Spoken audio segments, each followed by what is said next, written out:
Well, good afternoon, everybody. It's about 7 minutes past the hour of 3 o'clock on SuperTalk 99.7. So glad to be with you on this, the 22nd day of March. We have got a great show lined up with you. I've got more. It's an embarrassment of riches is what it is. A lot of stuff to cover, a lot of ground to go over. But, before we can do any of that, there's just a little matter I need to clean up because you can attack me. I don't have any problem at all if you come after me.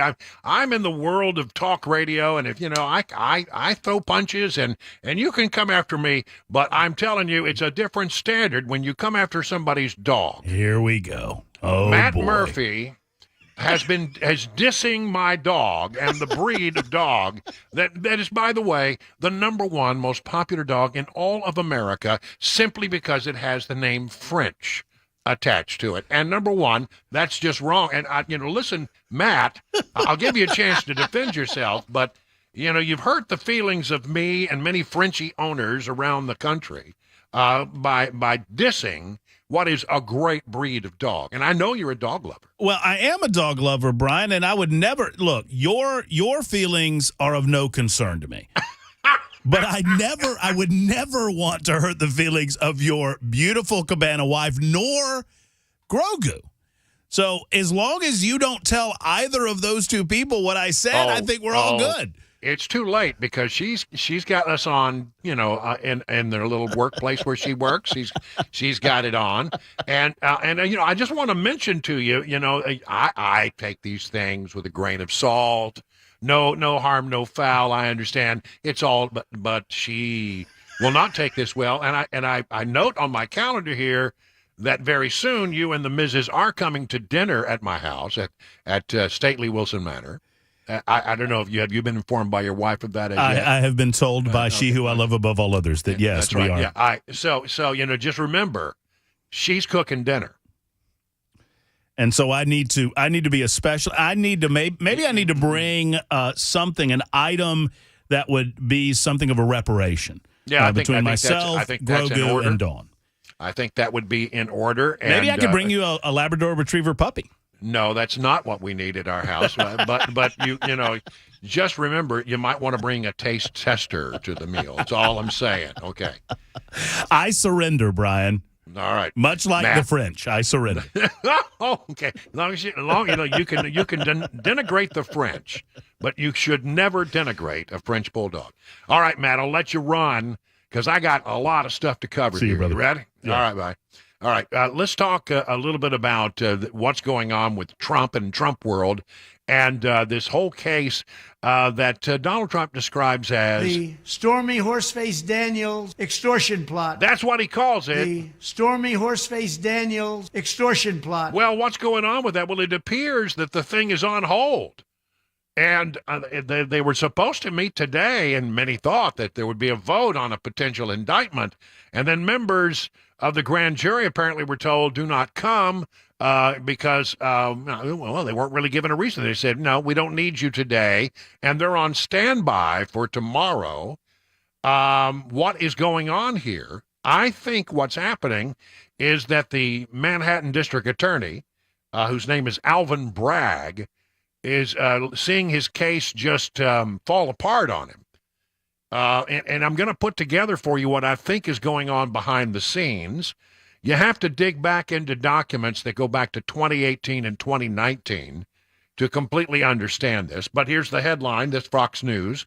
Manhattan District Attorney Alvin Bragg's office has canceled the grand jury meeting scheduled to take place today as part of the investigation into former President Trump amid speculation of a possible indictment. Two sources familiar have told Fox News. The grand jury was slated to meet Wednesday, today, expected to hear from at least one additional witness, but Fox News has learned that Bragg's office has canceled the proceedings. They are done. They will not go forward today. And they were told, stand by, we'll tell you about tomorrow. Bragg's office would only say we cannot confirm or comment on grand jury matters. There is, according to Fox News, there remains a real chance that Bragg will make a decision to not indict the former president. And you say, oh, well, wait. After all of this, he's not going to go forward with it. Well, I'm going to tell you what I think happened. On Monday, former federal prosecutor Robert Costello testified in front of the Manhattan grand jury, this according to the Daily Wire, over matters related to the so-called $130,000 hush money payment, or as Donald Trump calls it, the Stormy Horseface Daniels extortion plot. Costello told the jury that former Trump attorney Michael Cohen, expected to be Bragg's main witness in any case against Trump, couldn't tell you the truth if you put a gun to his head.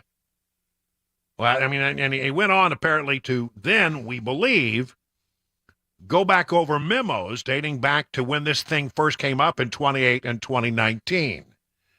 And among the memos was information that Cohen at the time said he had no information against Trump.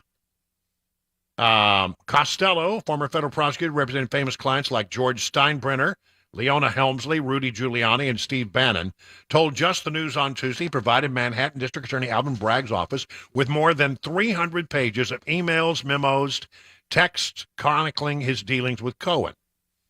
He said his documents showed Cohen took out a bank loan known as a HELOC. I mean, many people have taken out home loans. It's against the value you have in your home. And he took it out on his own during the 2016 presidential election to pay Stormy Daniels $130,000 under a non-disclosure agreement so she would remain quiet about her alleged relationship with Trump. Cohen bragged he kept the situation quiet so that Melania Trump and Cohen's own wife would not learn about it. He said, I didn't believe the information, but I knew this was a situation that would cause embarrassment. He says here, I didn't believe that there was a case, but I knew the situation would cause embarrassment, so I negotiated with his lawyer, and we worked out an NDA, a non-disclosure agreement, for a payment of $130,000. And he was asked, did you get that money from Donald Trump? No. Did you get that from any Trump organization? No. Did you take that money out of your own savings or checking? No. I said, well, how did you get the money? He said, I took out a HELOC loan. Why would you take out a HELOC loan to cover something like this? Because I wanted to keep it secret. If I took the money from my account, my wife would know about it. I didn't want my wife to know about it. I didn't want Melania Trump to know about it. And that's why I did it that way. And then he was asked, now, if you're going to do it that way, that means you're keeping it from Donald Trump and Melania Trump.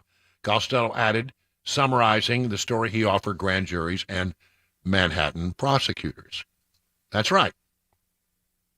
That's what he said at the time, that he took it out and he didn't get it from Trump. And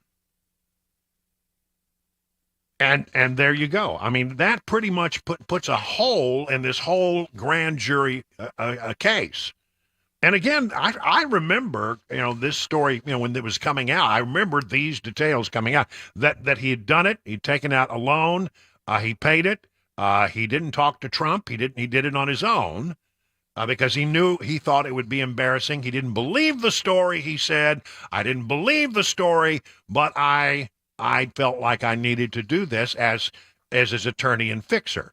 And then how would he get repaid? I don't know what he expected in return over time, but he did have, I think he was on retainer to Trump to fix matters like this. So the payment to Cohen was for services rendered.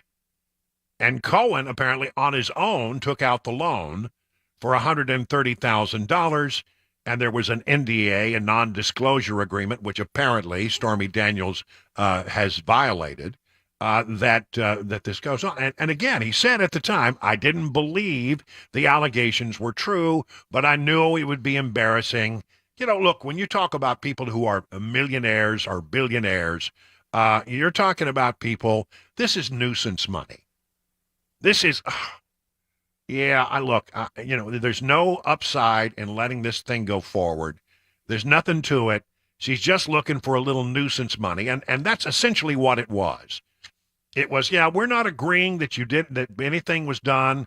We're not agreeing to anything that you're saying. But here, rather than fight this out in a court of law, we're just going to write a check for, $130,000. And you'll sign an NDA, and it's all over. And that's all it was. It was an attempt to extort money from Donald Trump, as he says. The Stormy Horseface Daniels extortion plot. So, there you go. Regardless of whether or not there was a relationship, that was never even discussed. That was never. I mean, Donald Trump has denied it from day one. Okay, and Michael Cohen never directly asked him, apparently, and he said at the end of the day, I didn't believe the allegations. And I just wanted, as somebody who did this kind of work for Donald Trump, I wanted the allegation and Stormy Daniels to go away. Mostly, he said, because he didn't want it to become a problem between Trump and Melania. And he did it in sort of a surreptitious way, so not even his wife would find out about it. So that's probably what's going on behind the scenes. You got Bragg now, and apparently all of this, you're being told, was when it was presented before the grand jury. There's a report out there that some of the grand jury members were apparently nodding in agreement, like, yeah, I get that, okay, yeah, when you have testimony from a man who has apparently a history of not telling the truth, a man who has gone to jail for his activities in the past. How reliable? I mean, if your whole case is built upon that guy, then it doesn't sound like to me you got much of a case, and he may see his entire case falling apart. There is this. This is from Fox News again. Let's see. Yeah, here it is. It is unlikely the grand jury will meet for the rest of the week, delaying the process into next week. And grand jury's been meeting on Mondays, Wednesdays, and Thursdays to hear evidence related to payments made to Daniel. The pause follows the unexpected testimony of Robert Costello. Costello, as you know, star prosecution witness Michael Cohen told reporters that he had expected to be the grand jury's final witness. That was not the case. So, so Costello goes in there, lays out the alternate argument before the grand jury. The grand jury sort of says, they lap it up and they say, yeah, I'm not real sure we got this here. And now all of a sudden everything is on hold. Case falling apart. District attorney is supposed to be able to get an indictment on a ham sandwich, we are always told. But apparently there was no mustard on this ham sandwich or something, I don't know, because the grand jury wasn't buying it. Some people put mayonnaise, by the way, on their ham sandwich. I've always found it's better with a little mustard. I don't know about you. That was just my choice when I used that phrase. All right, so that's what we got going on. I don't think it's going to happen. I don't think it's going to go forward. I think the whole matter has just disintegrated in the hands of Alvin Bragg. It is now 20 minutes past the hour of 3 o'clock on SuperTalk 99.7 WTN.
It's now being reported that the 2021 airplane crash that killed Christian Diet leader Gwen Shamblin was a result of a pilot error. And some news in Ohio and East Palestine after the train derailment. All that and more coming up right here. 3:30 Super Talk 99.7 WTN. It's 25 minutes now past the hour of 3 o'clock. Man, I got a little treat for you here today, and you're gonna love it. Stay tuned. Hang on. You're gonna love this thing. First, let me tell you that country star Morgan Wallen is at the top of the charts right now. I mean, after all that he has gone through. His number one hit last night has the liberal media up in arms, as you might imagine. He made himself a name for himself with Last Night, claiming the number one spot last 1 month after his new album release, The One Thing at a Time. Listen to this. He currently holds 36 spots on the Billboard Hot 100 list. Now, that's a guy who's getting it done in country music, with 5 ranking in the top 10. Making him the first country artist to ever do something like that. I guess he must be a pretty big deal. I think he survived the whole thing that he went through. Yeah. And he's doing very, very well in the charts. And I think he did everything just right. I mean, I think he realized that his behavior was out of control, that he used a word he should not use. And again, you can take issue with any of that, but he took it seriously, and he went and tried to make amends, and he did the right things, and he kept cranking along on the country music, and it's good stuff, by the way. He's a very talented artist. But listen to this. You're gonna love this. You know who's crushing right now? Taylor Swift on the charts. A woman named Natasha Owens. Taylor Swift is absolutely getting crushed by Natasha Owens. She's got the number one song on iTunes, and you're just not going to believe what the title of the song is. And in fact, you're going to hear the entire song right now. You ready? Wow. The song is called Trump Won and You Know It by Natasha Owens. Trump won and you know it. Trump won and you know it. The fake news will never show it, 'cause it's true. Trump won and you know it. We got dead people voting, drop boxes and Dominion. And facts are facts, it's not just my opinion. The Democrats know how to steal. Come on, man, here's the deal. Trump won and you know it. Trump won and you know it. The fake news will never show it, 'cause it's true. Trump won and you know it. While Biden's hiding in the basement, babbling away on Zoom. My mental fitness, what I'm doing now. Patriots fill stadiums, not circles in an empty room. Twitter and the FBI, one day won't deny. Trump won and you know it. Trump won and you know it. The fake news will never show it, 'cause it's true. Trump won and you know it.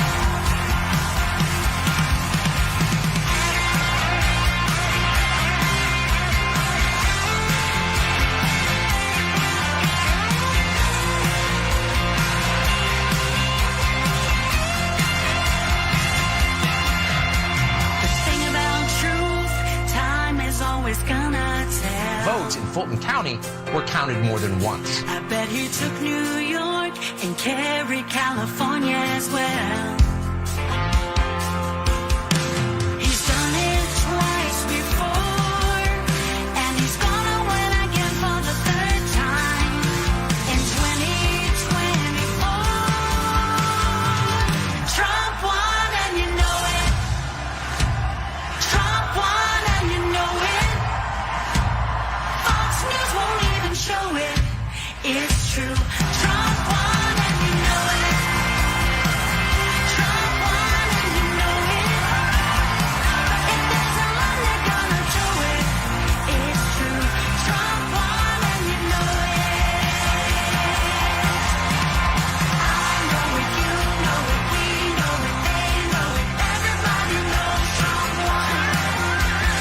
I know it, you know it, we know it, they know it. Everybody knows Trump won. I know it, you know it, we know it, they know it. Everybody knows Trump won.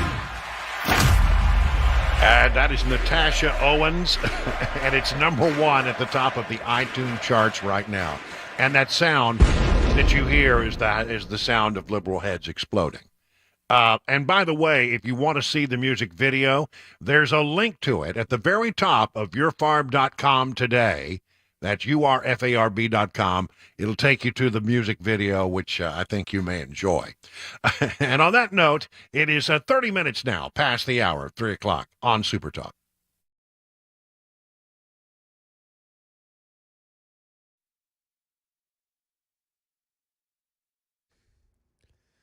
Thirty minutes after the hour of 3 o'clock, I'm Mac Maury with your top stories. Right now, 53 degrees and an overcast, wet, little sludgy day right now in Nashville. Slight chance of showers throughout the rest of this afternoon into the evening. Weather and traffic in just a few minutes.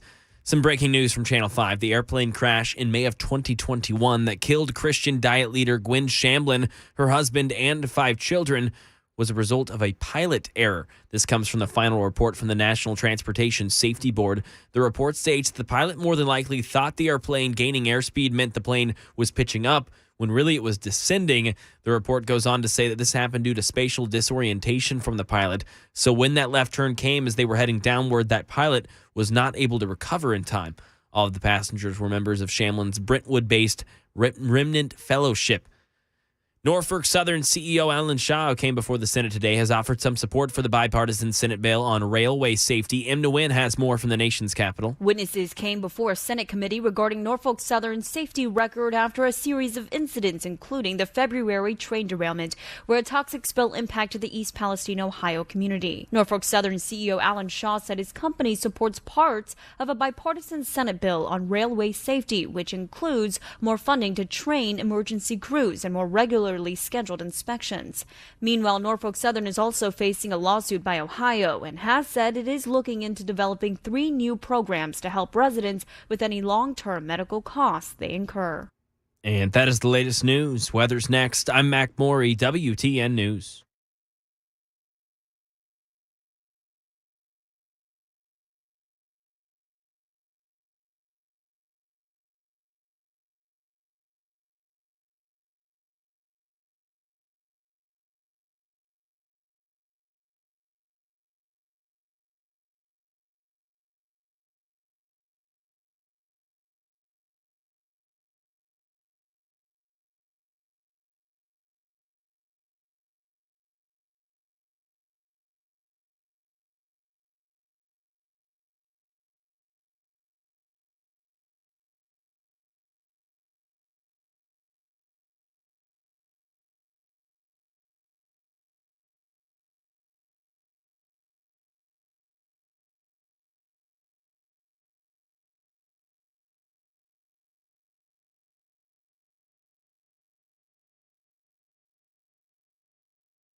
Let's talk about EverSeal. I mean, what is it? Well, it is a technology that's been around for a long, long time. It started out being used in industrial applications, And the folks at Everseal figured out how to provide a permanent solution for sealing your exterior wood and concrete at a price that home and business owners can actually afford. That's right. This is all about sealing your exterior wood and concrete. The process starts by the deep cleaning. They'll make your wood and concrete look as good as it possibly can.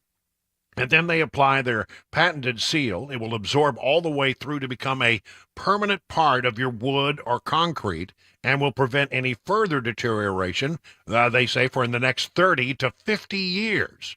It's got a 25-year manufacturer warranty. So, I mean, let's talk about this. How much money do you spend on sealing your masonry, your concrete, your wooden deck?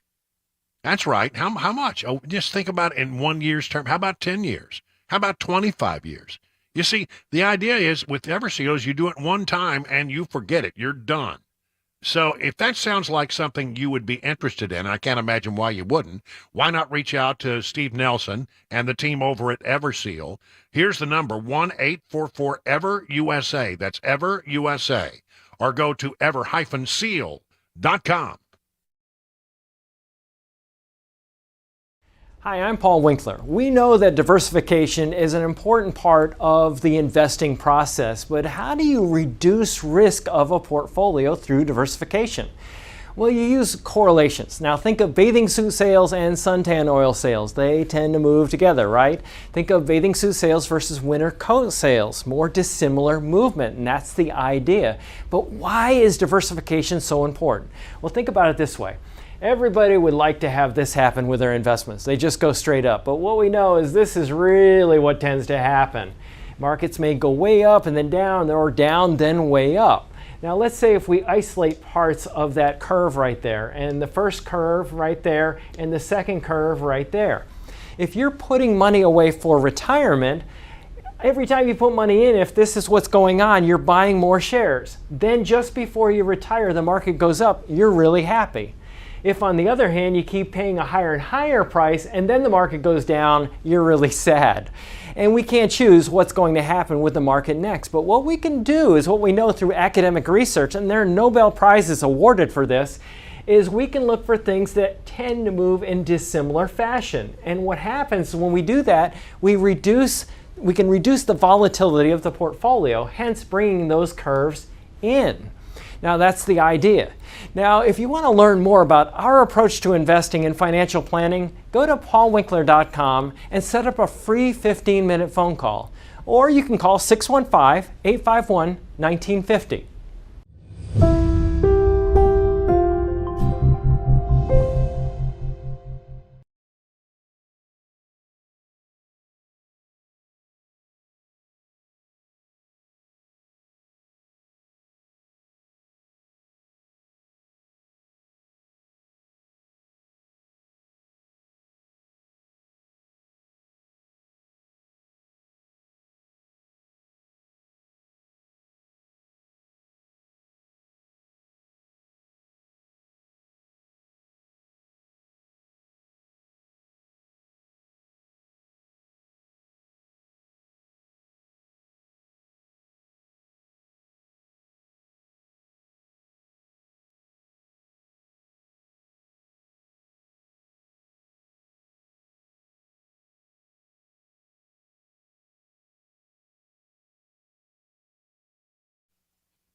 Good afternoon, everybody. It's 38 minutes past the hour of 3 o'clock. Brian Wilson on the drive. We're going to get you home safely.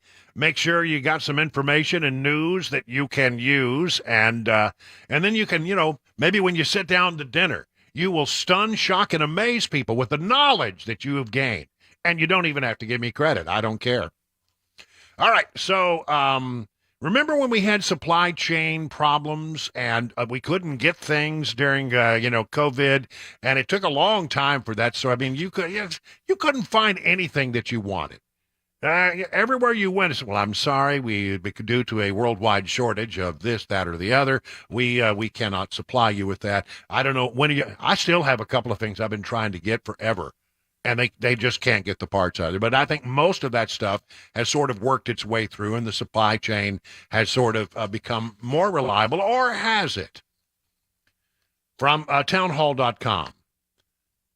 People will die. There's another supply chain crisis. From groceries to baby formula and microchips to cold medicine for children, the supply chains issues that have arisen and grown into crises on President Biden's administration's watch are nothing new.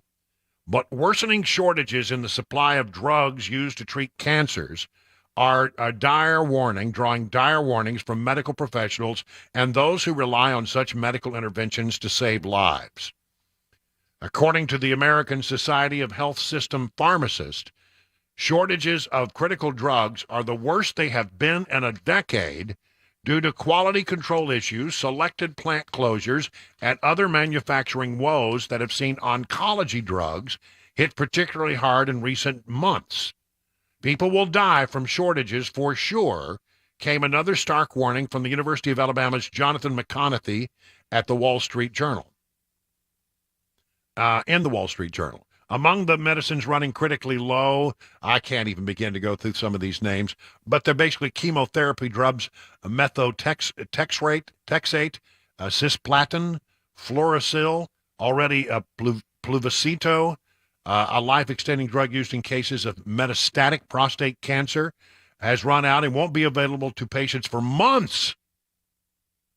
I mean, imagine you are in the middle of cancer treatment and they say, I'm sorry, we can't continue with your cancer treatment that was helping you because we don't have that drug anymore. So what is the Biden administration doing? The FDA's chief medical officer, Hillary Marston, explained her agency works with manufacturers as much as it can, quickly approving acceptable workarounds, but that seemingly has not worked, as evidenced by the rationing and exhaustion of supplies now coming into focus. I mean, if you know somebody who's going through this, can you only imagine how aggravating and absolutely infuriating this would be to be in the midst of doing some kind of treatment that's going to help you, beat cancer, and all of a sudden you're told, we don't have it. Sorry, we can't get it. I'd love to help you with that, but there just is none. And as they are now saying, their people will die from this. Here's another take on it from Axios. Supplies of essential drugs used in hospitals hitting 10-year lows, forcing rationing and pharmacy workarounds. Drug shortages are the worst they've been in a decade. And they go through all of the different things that we've talked about and all the different drugs that are out there that they're having trouble finding. And I'm telling you, it's got to be. Manufacturing delays and quality problems are blamed. There aren't many alternative sites to pick up the slack in the system due to the challenging economics of the market. The FDA doing what it can. They understand it's a critical problem. They take it as I'm sure you'll hear the Biden administration say, we take this very seriously. In most cases, health system pharmacists can find a workaround by either compounding or repacking medications in different doses. So there may be a little help in that regard. But it is troubling that once again we have shortages and that the Biden administration doesn't seem to be, aware of them until it gets to a crisis situation. Supply chains. That seems to be the problem. Speaking of drugs, a hearing on Capitol Hill today where Paul grilled the CEO of Moderna, Stefan Bancel, I believe it is, and he testified to the Senate on the raising the cost of COVID vaccines, and then he got into a question about whether or not there is a higher incidence of myocarditis among adolescent males ages 16 to 24 after taking the Moderna vaccine, and he eventually answered that was not the case. Well, that's not true, Paul shot back, adding 6 reviewed papers to the record that have shown an increased risk and claiming that Moderna's president recently acknowledged the increased risk in myocarditis. The fact that you can't say it publicly, quite disturbing. Do you think it's scientifically sound to mandate 3 vaccines for adolescent boys? And he went on to ask him about whether or not his children had been vaccinated. He said they have. How many times? 3 or 4 times. And again, Paul, the reason I pay attention to what Paul is saying is because Rand Paul has a history of getting it right. He really does. I don't know exactly how he does it, but he does get it right, it seems, most of the time. So we'll continue to watch that. And then the price of Moderna has gone to, as I said, $130 $130 a dose. I'm having a little technical difficulty on this end, so I'm going to call it early. It is 44 minutes now past the hour of 3 o'clock on SuperTalk 99.7.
Another interest rate hike, a hit and run ends in a 50-year-old woman's death, and a school shooting in Denver this morning. All that and more at 4 right here. Super Talk 99.7 WTN. Sorry about that.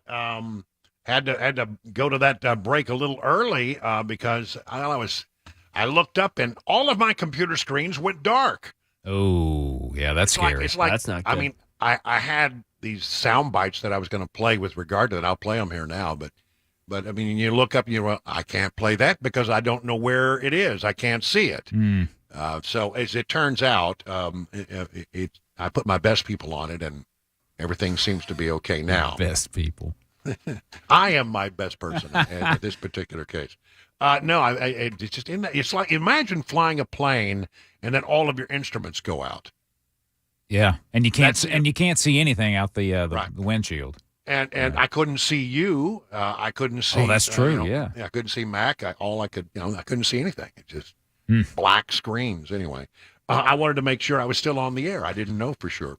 Well, anyway, make one. We'll complete that thought. We were talking about drugs, and we talked about the COVID drug.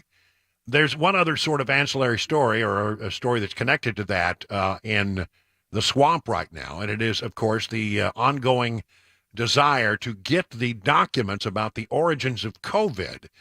The House and the Senate have both passed a bill, and the president has signed it, that said they're going to declassify everything with regard to COVID-19 and the origins of it. Senator Ron Johnson of Wisconsin had Xavier Becerra in the chair. He's the person in charge of HHS, Health and Human Services. And he took the opportunity to sort of berate him for not providing documents that Congress has requested that they should have had access to. Take a listen to this. You have produced 350 pages to us in the reading room. For over a year, we've been asking for the last 50 pages. This is what the 50 pages look like. And then he takes a moment to sort of flip through them in front of the camera. They're all blacked out. They're all redacted. There's nothing on 50 pages. Now, again, I would argue congressional oversight should not be subject to the same redactions that were applied under a FOIA request. I'm asking you, will you commit today to provide our oversight? And Senator Paul is on this now. Again, we had 5 members of Homeland Security Government Affairs under a law that says you shall provide this. Will you commit to provide us the last 50 pages of communication between Anthony Fauci, Francis Collins, Jamie Farrar, as relates to the origin of the coronavirus? Will you commit to that? Senator, I absolutely will commit to make sure we follow up with you on your request to get some of that information. Again, this is in compliance with the law that you receive the information. I don't know what particular statute with regard to disclosure was applied here, but you are absolutely entitled to the information that by law a member of the Senate or the House should get. Again, you're not complying with the law because you're redacting things, for example, under deliberative process between and within agencies, and it's communication outside of the agencies with the welcome trust. Again, these redactions are not complying with the law. So, will he get the unredacted material? That is what I think is going to be the real fight. You see, it's one thing for Congress to say, we want the unclassification of all of these documents. Declassify them now. All right, they will declassify them, but will they still have redactions? And what will be redacted, and who will make that decision? And who will get protected by those redactions is the question. So, they're doing everything they can. They're fighting to get this basic information. So, the House and the Senate both have unanimously passed a bill saying, but all Democrats, all Republicans in the House and the Senate were in agreement. They wanted declassification about the origins of COVID. And it landed on the president's desk. He had no choice but to sign it, or if he vetoed it, his veto would have been overridden because the votes were there to override it. So he, I think, reluctantly signed it. But now the question is, as they begin this declassification process, how much redaction will there be? This is the thing to watch in the days ahead. And members of Congress, I think, are not going to have much tolerance if they get page after page after page after page, as Senator Johnson was referring to, that's just completely blacked out. That's not going to cut the mustard. That's going to pass. It's not going to pass mustard. It might cut the mustard, but it's not going to pass mustard. And I think there's going to be a real hue and cry up on the Hill. This is something that every American has the right to know. We have the right to know why 1 million people died in just America alone. We have the right to know where it came from. And Anthony Fauci, who's out there, I represent science. He represents science, and he keeps saying, well, the most of the evidence points to it happened in nature, natural occurrence. It really wasn't coming out of a lab. But I mean, at this point, do we believe anything this guy said? Because it seems everything that he's laid on the table has been disproved by Rand Paul. 38 minutes now. Make that 58 minutes now, past the hour of 3 o'clock. On SuperTalk 99.7 WTN.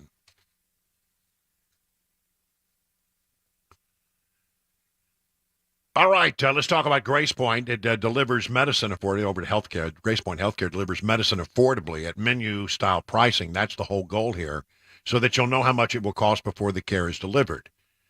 Best known for their smart care plans, they start at $69 a month. You get unlimited office visits and free basic labs for the entire year.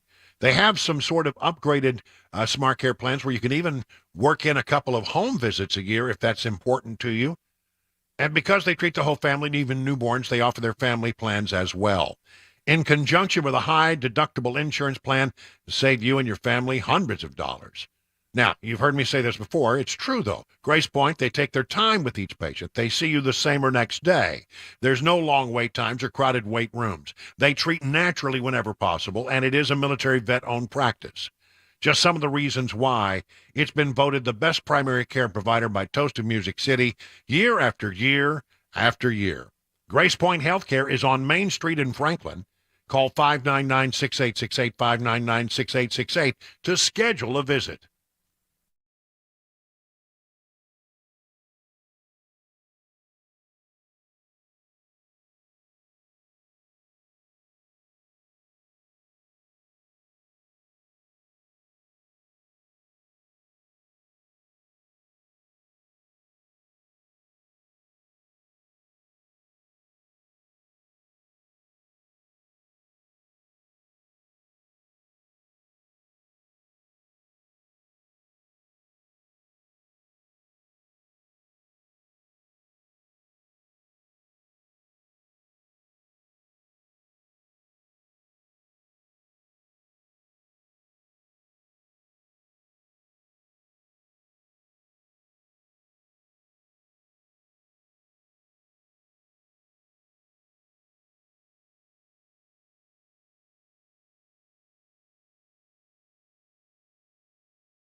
It's 4 o'clock. I'm Mac Maury with your top stories. Right now, 55 degrees and a cloudy, wet, drizzly day in Nashville and Middle Tennessee. Got a complete weather and traffic report headed your way in about 5 minutes.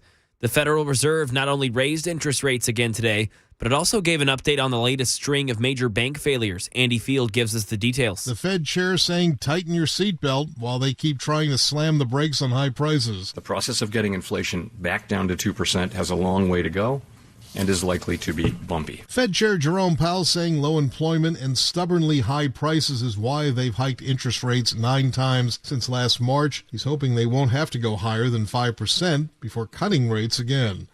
Right now in Tennessee, you look at News 2, they're saying that police are looking at a pickup truck believed to be connected to a death of a visually impaired 50-year-old woman. It happened this morning when the woman was walking her dog in Madison, Tennessee. She was walking alongside a bridge and was clipped by a truck. A person saw the victim this morning at 6:30 and then called police. That woman's dog, who was uninjured, was later found at their owner's apartment complex at a front door where the victim lived. Officials believe the truck to be an F-150 2009 to 2014 with a damaged grill.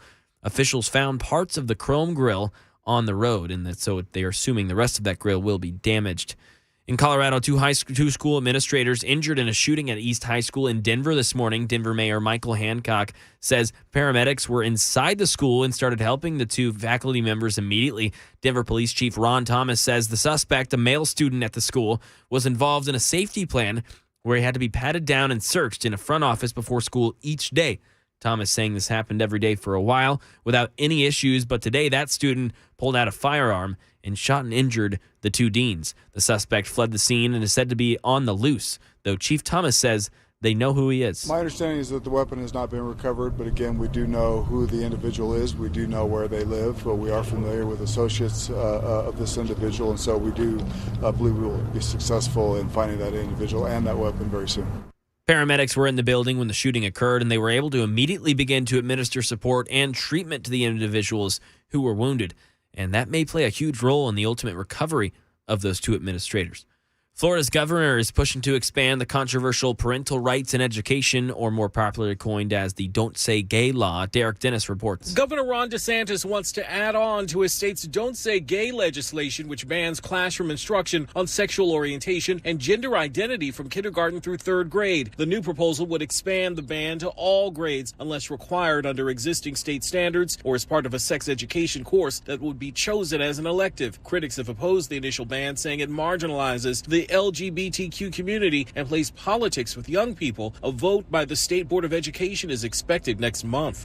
And that is the latest news. Weather's next. I'm Mac Maury, WTN News.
Hey, good afternoon, everybody. Time for hour number 2 of The Drive at 4:07 on this 22nd day of March.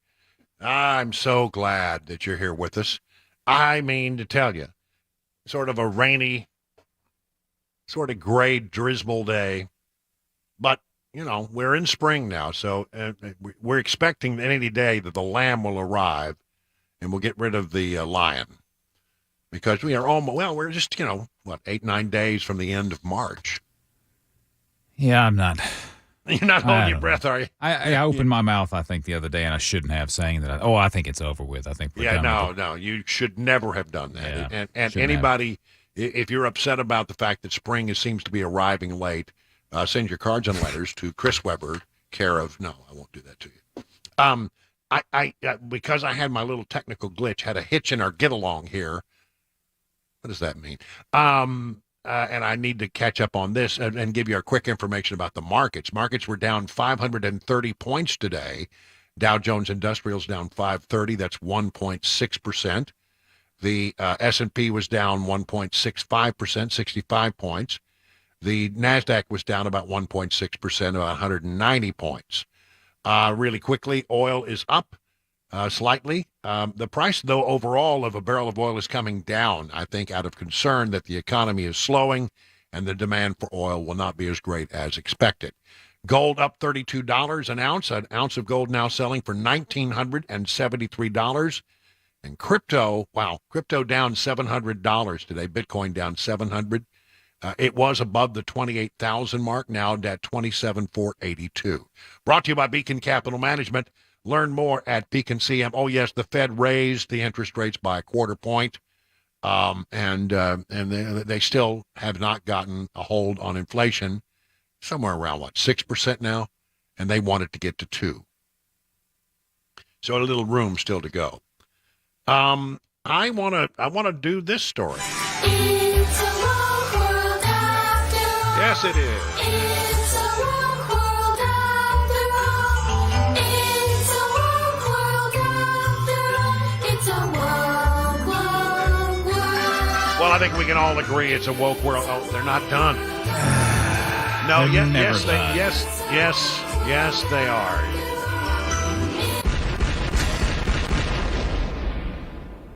I'm tired of those little buggers. All right. Woke news. We got a lot of it. There is a California bill that would ban this. Now you've done it.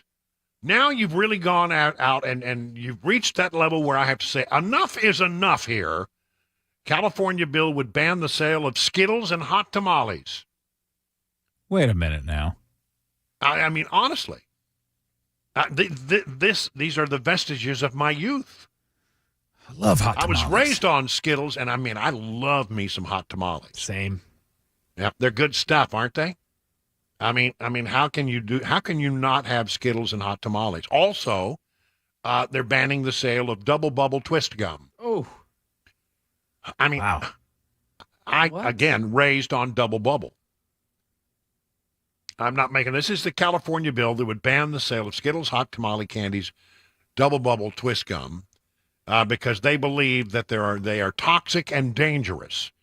Well, if they're toxic and dangerous, I should have died a hell of a long time ago because I used to eat hot tamales every day. Every dang day. They say it contains the dreaded dead red dye number 3, titanium dioxide, potassium bromate, brominated vegetable oil, and propylparaben, which I think is a form of wax, actually. I think I'm right about that. They say these chemicals can cause significant health problems, like increased risk of cancer, damage to the immune system, and behavioral issues in children. Well, that might have explained a few things for me. I don't know. They don't. This is. Look at anything that you eat. And what are you going to do? Stop eating? Grow your own meat, growing your own vegetables? I mean, that's all good and fine if you have time and the land to do it. But I mean, honestly, if you're going to start doing this stuff, you're going to have to make a long list. Again, Californians, you would expect them to be against something so delicious as Skittles and hot tamales, and just before Easter, too. Oh, that's a good point. Yeah, right before. Oh, my gosh. That's mean. I know. I mean, because we're just a few days away from Easter, if I hadn't mentioned it. Because it is, it's just a few days away. Oh, gosh. You did that on purpose. I know. I just threw that out there so I could play the song. Here comes Peter Cottontail, hopping down the bunny trail. Hippity hoppity, happy Easter day. All right, there you go. Just everybody together. Hip hip hopper, hippie Hip hip hopper. hip hip hopper, hippie hip hip hopper. Hip hip hopper, hippie hip hip hopper. Hip hip hopper, hippie hip hip hopper. Hippity hoppity, happy Easter day. People love that song. People love that song. Sketchy. We get all kind. People say, "I want to know where I can get that song." And what we call it? The name of the group is the Hip Waiters. Yeah, the Hip Waiters. The Hip Waiters. Yes. That's right. All right. Colorado City is fighting climate change and with a rule that allows only 6 gas stations. This is where it's going to start. They're going to start putting a limit by ordinance in some of these woke areas. Well, this probably happened in Nashville, where, we have way too many gas stations. Let the market decide where the gas station. I mean, if the market needs gas stations, let the market have gas stations. Gas station business owners required to reapply for a permit to op a gas station if the facility lies vacant for more than a year. They did, however, say that a 7th station could be built if it was part of a large single-user retail center. So somebody got there and said, we're bringing in a big Walmart or a Costco or something, and, we want to put a little gas pump out there, don't stop that. So, they do bend to, demand of the public. The public would want a Costco in a town like Louisville, Colorado, I would imagine. Maybe it's going to be a Buc-ee's. I mean, would you say no to a Buc-ee's? If you do, you're absolutely insane. You like the that's Buc-ee's, do you? That's the greatest thing ever. Ever been to a Buc-ee's? Oh, my gosh. The best. It's chaos in there, man. I used to go to the beach all the time because I used to have a beach house. Don't have a beach house anymore. Last time I went down to Birmingham to see some family, I had to go to the Buc-ee's. I'm telling you, that is a thing. I mean, I understand that we're all going to lose the rocket. The rocket is going to go away on that trip down there. But at least now there's a Buc-ee's so we can get good fudge. And brisket. Oh, the Buc-ee's fudge. Oh, my gosh. The caramel or the maple fudge. Oh, good stuff. Yeah. Get a box. Georgia legislature has banned child sex changes, just like Tennessee has. The bill passed by a vote of 31 to 21 along party lines with 4 non-votes. Latest state to pass a bill banning doctors from prescribing cross-sex hormones and conducting surgeries related to gender dysphoria diagnosis on minors. And those on the left, those in the woke world, I mean, they're beside themselves. I saw a story in some left-leaning publication. 20% of the nation now bars youth from having gender-affirming surgeries. See, they like that term. It affirms their gender. It affirms it. It supports them. There's another very interesting study out there that suggests that a great number of the young people who are, needing to going through this whole thing may actually be on the autism spectrum. And I mean there's a very interesting story out there about that high functioning autism people, and I'll give you an example of somebody like that, Elon Musk. Sometimes the high functioning autism people are brilliant, but they seem to obsess about things as a rule. And I'm drawing with a big broad brush here, but that's true. So, look, all we're saying is if you want to have gender affirming, and I'll use your word for a moment, if you want to have gender reassignment surgery, that's okay. Wait till you're an adult. Okay? Just like a tattoo. We're going to make you wait.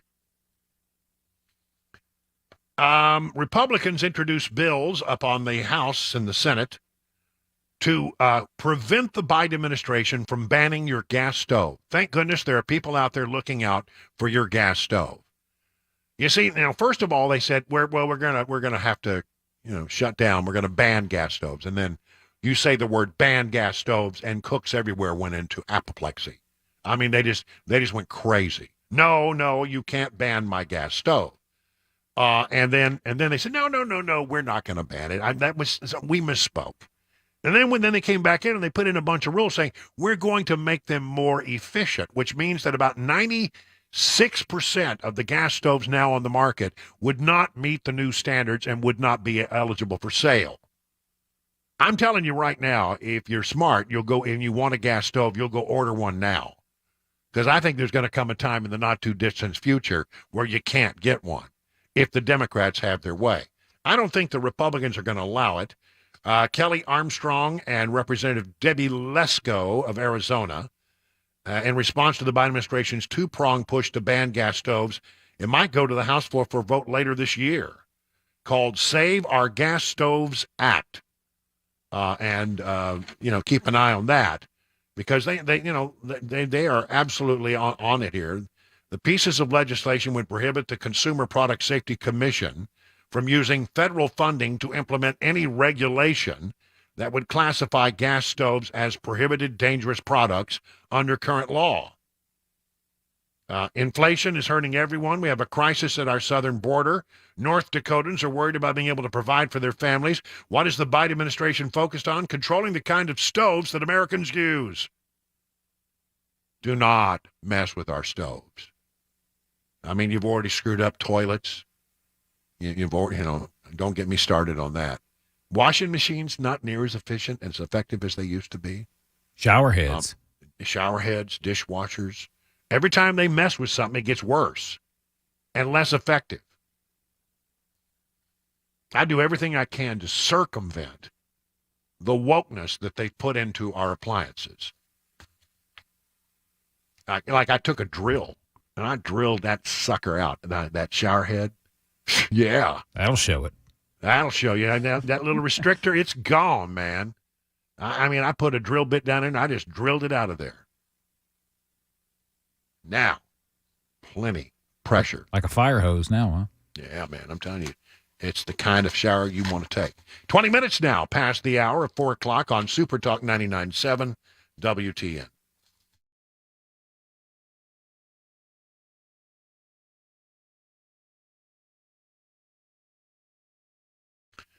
Busy bee when you need heat or cold AC, and it's hard to know this year which one you're going to have. Cold at night, sometimes it's getting warm in the afternoons.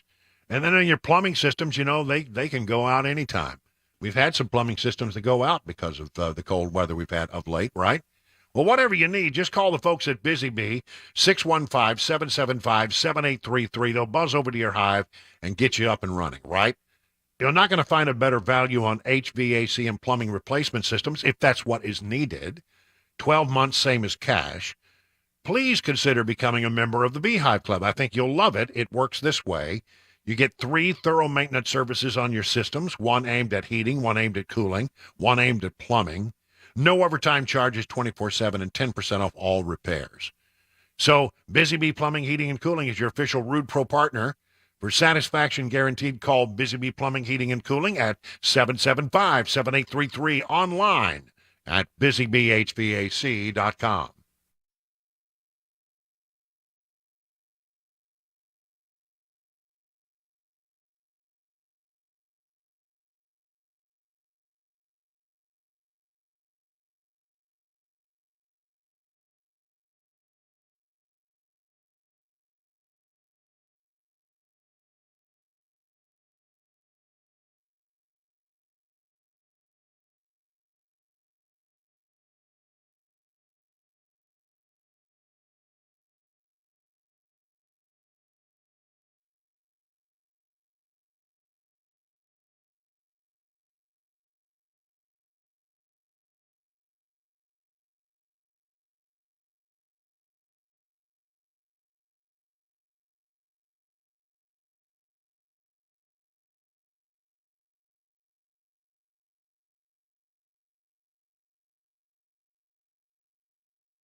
The grand jury that's on the case of former President Trump will not meet today, meaning there's no chance of him being indicted today. And the money news, what happened today on Wall Street, all that and more coming up 30 minutes after the hour right here, Super Talk 99.7 WTN. It's 24 minutes now past the hour of 4 o'clock. Brian Wilson in the chair and on the air, and you're listening to The Drive. Listen, you can listen to us on the radio. That's right, we're still on the radio, that quaint old technology we call FM radio, in stereo no less, and on our WTN app. SuperTalk TV is live on our Facebook, Twitter, YouTube, and Twitch pages. You can find today's show prep at yourfarm.com, and if you love that song that we played in the 3 o'clock hour, that Trump won, and you know it, which is number one now on the iTunes chart, you can find the link to that at the very top of yourfarm.com. We had a listener that commented on that song and said they posted it to their Facebook page, and it was immediately banned or whatever, taken down because of from the fact checkers. Yeah, and still it's getting no social media play whatsoever because that happens. But if you look at Apple iTunes, it's the number one song. It's beating out Taylor Swift. And if you missed it, well, don't worry, because we're going to play it again in the 5 o'clock hour. So don't you dare go anywhere. And again, if you want to hear it and you want an easy link to it, just go to the top of the yourfarm.com page and it will be there. I mean, what's interesting about it is that there's so many people that identify with the words in these songs, that they took a song that probably it's getting no help from social media, none whatsoever. It's all word of mouth, and they've driven it all the way to number one, beating Tay-Tay. It's pretty impressive. I mean, when you can knock Taylor Swift off the top perch with a song about Trump, then there's something going on there in America, don't you think? Could be. I think so. I want to spend some time on this story. This comes from frontpagemag.com, and it's the headline tells it all, but I'm going to get into the details because it really is true. When you hear people say, well, you know, there's a crime problem in America that has to do with guns. Okay, well, listen, here's what you need to tell people. 1% of Democrat counties in America make up 42% of America's murders. I'm going to repeat that again. 1% of Democrat counties in America make up 42% of America's murders. Let me delve into this story a little bit. Democrats desperately trying to spin high crime rates caused by their pro-crime policies began claiming falsely that crime was a Republican problem. The media began ranting articles with headlines like, red states have high murder rates. Republicans like to talk tough on crime, but they're the only ones with a real crime problem. New York Times columnist Paul Krugman argued high crime was really a Republican problem and decided to prove it by claiming that Oklahoma's murder rate was almost 50% higher than California's, almost double New York's. Oklahoma. Well, okay. Oklahoma is like a lot of states across the nation. There are red states that have little blue islands in them. Okay, does that sound like any state we know, for example? Davidson County blue, the vast majority of the state, vibrantly red. Okay, maybe you got a little blue island over here in Memphis, but the rest of the state is vibrantly red, and that's the same thing in Oklahoma. Most of the murders were coming out of Oklahoma City and Tulsa. In last year's gubernatorial election, Republican Governor Kevin Stitt won most of the state. Oklahoma, Tulsa, and Cleveland counties, however, went to leftist Democrat Joy Hoffmeister. And if you look at the violent crime rates are very high in Oklahoma City and in Tulsa, but not so much the rest of the state. So, yes, it's a red state, but the blue islands are where all of the problem lies. Oklahoma City and Tulsa are two of 62 counties that are responsible for America's murders in 2020. So let's just go through some of these See if you find anything common in these counties that I'm going to go through here. 1% of bloody red counties include the Democrat strongholds of Philadelphia, New York City, Los Angeles, Baltimore, Dallas, D.C. Sounds like I'm singing that song, by Huey Lewis in the News. D.C., San Antonio and the Liberty Town, Boston and a Baton Rouge. I'm just going. Baltimore, Dallas, D.C., Miami-Dade, Milwaukee, San Diego, St. Louis, Chicago's Cook County, Houston's Harris County, Detroit's Wayne County, Memphis's Shelby County, Phoenix's Maricopa County, Cleveland's Cuyahoga County, and many, many other. Biden won Cook County, the bloodiest county in the country. Cook County, the bloodiest county in the country, by 66%. And who was in charge of that county? Who, by and large? Lori Lightfoot. Biden won Los Angeles County, the second bloodiest, by 77%. Harris County by 56%. Philadelphia, 81%. New York City by 76%. Wayne County by 68%. Shelby County by 64%. Shelby was not only one of the 3 counties in Tennessee to vote Democrat, it was also responsible for 311 of the state's 682 murders. How about that? There isn't a red state murder problem. It seems that red states have a Democrat crime problem. I think that's right.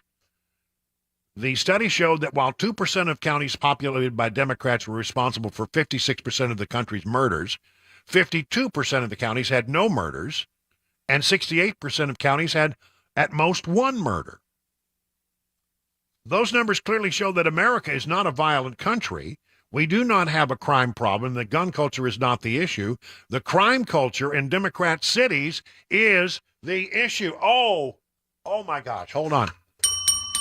That's exactly right. I think what is it? That is the one thing that I've read today that I agree with 1,000%. I'm going to read that again. There isn't a red state murder problem. Red states have a Democrat crime problem. I agree with that. Isn't that interesting? 31 minutes now past the hour, 4 o'clock on SuperTalk 99.7.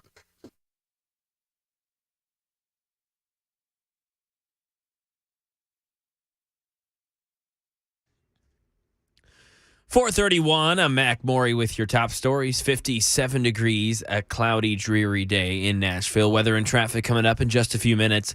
The grand jury investigating former President Trump's role in the hush money payment to Stormy Daniels not meeting today. Here's Jeffrey Robbins. There could be so many different explanations for this. It could be the schedule of some of the grand jurors. It could be the decision to respond in some way to the testimony earlier this week of Team Trump lawyer Mr. Costello. It could be coordinating security arrangements with the court or with New York City, or even arrangements with the Trump team.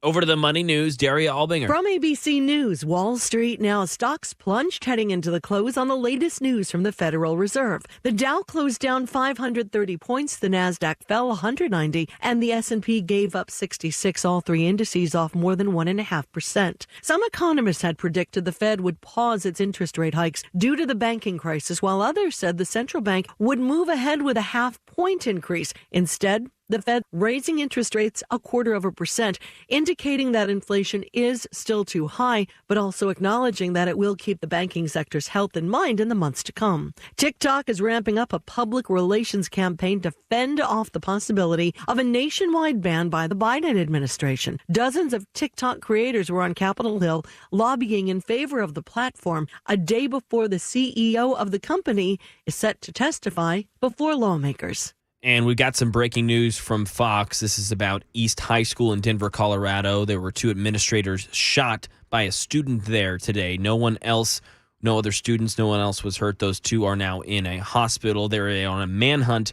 for this shooter, who they have now publicly identified as a 17-year-old East High School student, Austin Lyle, who allegedly shot these 2 administrators. Denver police have identified Lyle and described him as a black male who's about 5'5" and weighs around 150 pounds and was last seen wearing a green hoodie. We'll keep you updated with that right here on Super Talk 99.7 WTN. That's the latest news. Weather's next. I'm Mac Morey, WTN News.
Let me tell you about the folks over at Eurofix. They have a very different business philosophy.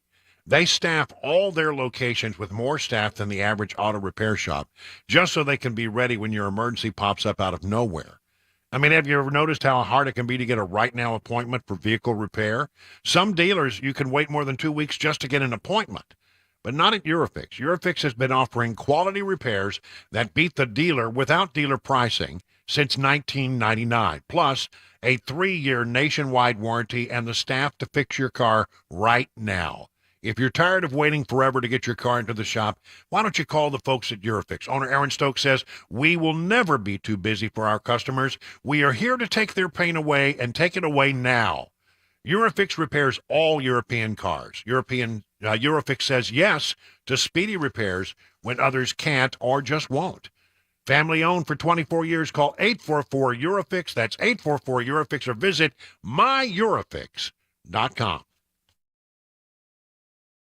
Hi, I'm Paul Winkler. We know that diversification is an important part of the investing process, but how do you reduce risk of a portfolio through diversification?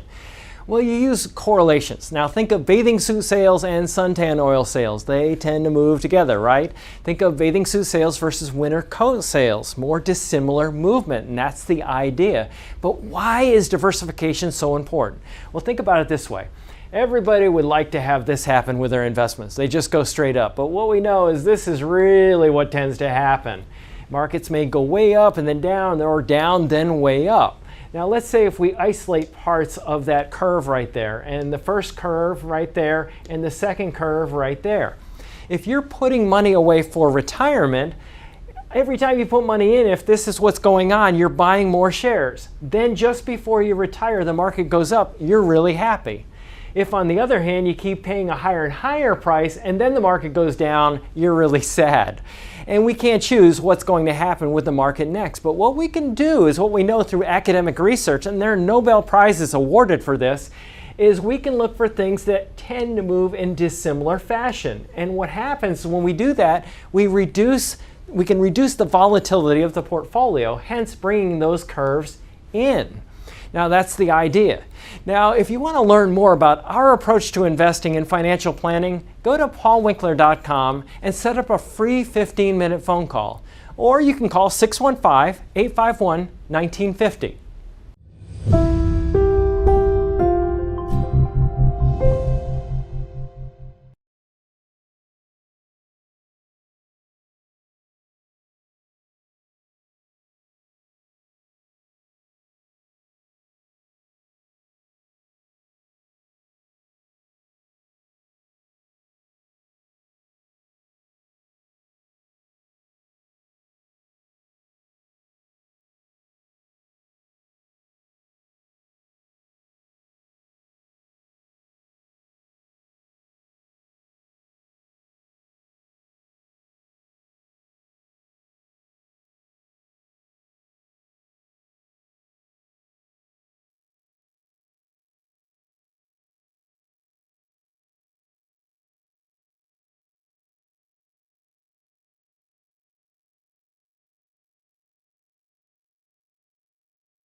39 minutes now past the hour, 4 o'clock. Brian Wilson in the chair. Hey, listen, I want to remind you of the event that we have coming up on the 30th. That's just 8 days from now.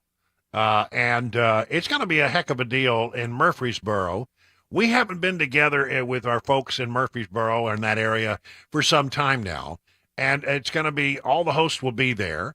We're going to have a little dinner, and you get a meal. There's going to be we're going to do a broadcast there. We'll have a chance to mix and mingle with the Jingly Beat. We'll have a good time. And I don't know, it's Christmas. Well, maybe not a Jingly Beat, but we'll mix and mingle. And there could be the taking of selfies. I mean, I hear that's something that might happen. But we just want to, sort of rub elbows with folks and catch up. Now, here's the thing. Even though the show is going to be at 6 and the dinner's going to be at 6, I'm going to be there early. I mean, I can't be there at 6 if I'm, in my home studio at 3. So we're taking the whole show down there, and we'll be doing the whole show there early. So you can come in and say hello. I might even just be in the parking lot. I don't know at this point. We haven't really worked out the details. But one way or the other, I'll be there. And I'd love for you to come by. If you want to get tickets, it's at 997WTN.com. Come on out. Been a long time since we've been together out in that part of the world, and we really look forward to spending some time together with you. Get a good meal there at the Parthenon Grill in Murfreesboro on the 30th. Again, 997WTN.com for tickets. Looking at media news, Newsmax will be returning to DirecTV for a multi-year distribution deal. Newsmax got knocked off of DirecTV. They had a squabble, and they went away, but they apparently came to agreement on financial terms and led DirecTV. They now say it's a multi-year distribution deal that will see Newsmax channel return to DirecTV, DirecTV Stream, Uverse starting on Thursday. That would be tomorrow. Financial terms were not disclosed. As a standalone company, DirecTV helped give Newsmax its start nearly a decade ago, as it continues to do with upcoming news networks, which is why we're pleased to have reached a mutually beneficial agreement. There you have it. Now, I remember in the early days of Fox News, like I was in Fox News in year 2. I wasn't there at the very start. I got there at year 2. And it was very interesting because you would travel around the country, and a lot of people had no idea what Fox News was. It didn't exist on their cable systems. And the one place you could get it was DirecTV. It was on satellite. Because I think at the time, I'm not sure. Yeah, I think Rupert owned DirecTV at the time, so he put it up right away. So people who started to find out about Fox News would get DirecTV. I remember my parents telling me, because, my parents said, I wish we could see you. I want to see what you're doing, They wanted to watch their son on the TV. And so I said, well, we'll get you I bought them a DirecTV satellite dish. And I installed it on their roof. And they started watching Fox News and moved over to DirecTV and got rid of their cable. One day comes a knock on the door. Hello, I'd like to talk to you about a new cable system that's coming in to Odessa. And they said, well, what's good about? Well, you're going to be able to get Fox News on the cable. And they said, well, when can you do it? We're going to be putting it in next week. Can we talk you out of getting rid of your dish and signing up on the cable system? And what they had done, you ready for this? Odessa has alleys. Everybody takes their trash out to an alley. And they have dumpsters. And so the people actually drove through neighborhoods in Odessa counting the satellite dishes. And what they found was almost everyone who had a satellite dish instead of cable was interested because they wanted to get Fox News, and they couldn't get it on the local cable system. Yeah. So they said, we're going to have Fox News. Is that something you mentioned? Yes, my son's on Fox News. We'd very much like to have Fox News. And so they got rid of the dish. And they put in the new cable. But, I mean, that's the kind of game that was going on then. There was such a demand for it, but there were games being played. And I remember going to the Oklahoma City bombing, and they said, who are you? I said, I'm Brian Wilson with Fox News. I don't know, what is that? They'd never heard of it in Oklahoma City. I mean, that's how it was when you were a startup. I mean, we would go there and we would do events, and they didn't know anything about it. Actually, that was it wasn't the actual bombing. It was the memorial service that they had when they built the memorial. I went there and did that story, and they had never heard of Fox News. So, when you look at this, and I understand, it's good for them to be on DirecTV, but it would be better if they could be also on cable channels or on the streaming services now. I don't have a cable box anymore. I do mine through streaming. Same, yeah. Yeah. So anyway, that's a good deal for Newsmax. Sorry for the little trip down memory lane. I'm geezing today. CNN, meanwhile, has the lowest weekly primetime audience and advertiser-coveted demo in over 30 years. Excuse me. I can't believe that. I mean, the CNN, oh, my gosh, it gets really, really bad for them. I could go into a lot of the numbers, but the bottom line is numbers haven't been this bad for them in some 30 years. During the day, in the demo, which is what we call the 24-54 demo, which is the most sought advertising block. I think that's dumb. I always have thought that's dumb, but that's the way that people look at it in the advertising world. CNN only has 80,000 total viewers during the day on average. That's unbelievable. 80,000 in the day.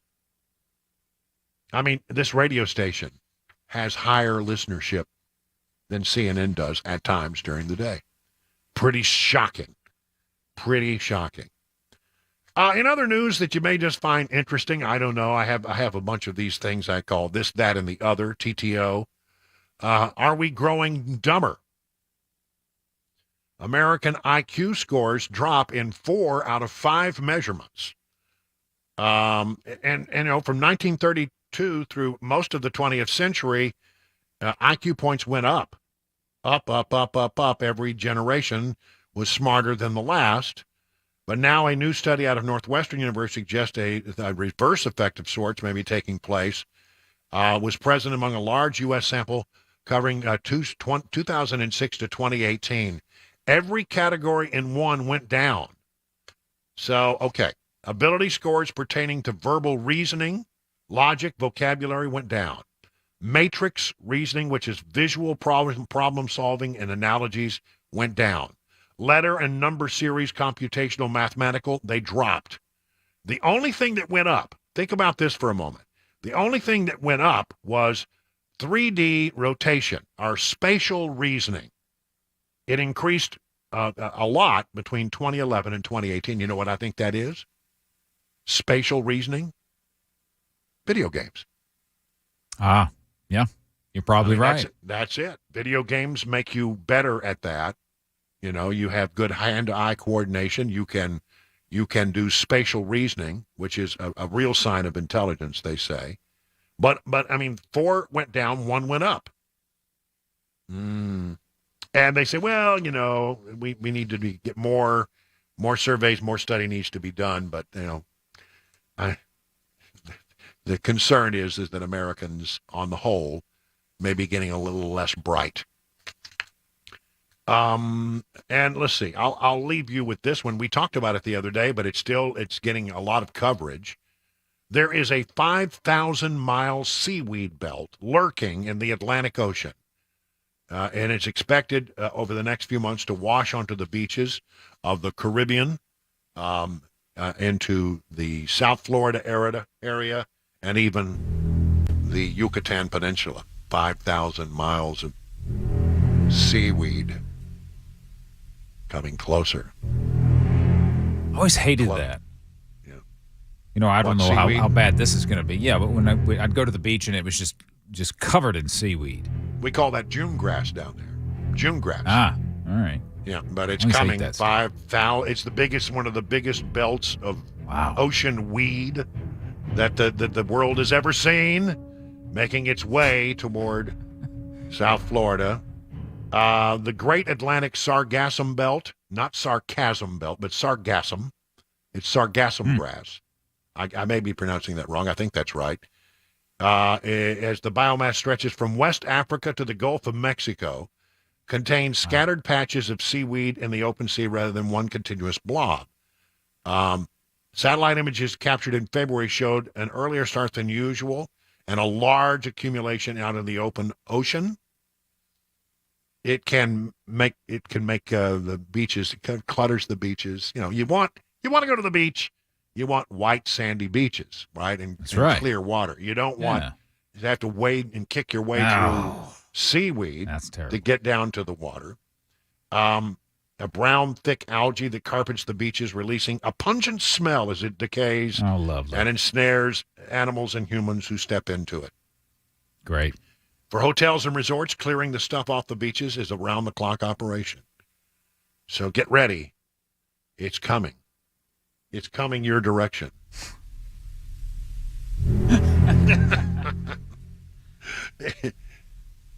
There it is. 50 minutes now past the hour of 4 o'clock on SuperTalk 99.7.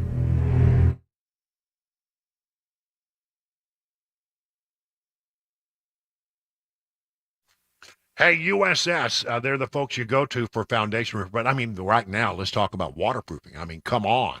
With all this rain we've had, I mean, waterproofing should be the thing that you might be wanting to concern about. They're experts at it. They know how to solve your waterproofing problems. And, you know, many people are nervous about calling a company like USS because they fear what they might learn. And here's the truth. It could be a big thing that needs to be fixed. It could be a small problem, but especially with waterproofing issues, if you don't get to them, they will become bigger over time, or it could turn out to be nothing at all. As you don't know, and you certainly don't want to be sold something that you don't need. What you need is peace of mind, and United Structural Systems is the company to give that. They have 23,100% satisfied residential customers. So they'll come out to your house, they'll take a look at your situation, they will make an assessment, they will give you their best advice. If you decide to go forward, no down payment, not a penny paid until the job is done and you're satisfied. Satisfaction guaranteed, financing available, lifetime warranties. USS takes the stress out of house repair. Here we go. Guarantee their best at USS. The numbers are 615-227-2275. Serving Middle Tennessee, Southern Kentucky, and Northern Alabama online at USSTN.com.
The shooter in Denver, Colorado at East High School today has now been identified as police are searching for him, and indications that the Ukrainians may be using U.S. Patriots air defense systems very soon in their country. All that and more coming up 5 o'clock right here, Super Talk 99.7 WTN. And what is the latest on The Stormy Horseface Daniel extortion plot. I mean, what is going on there? Apparently things are on hold. And if you haven't heard the song, Trump won and you know it, you need to be here in the next half hour of this program.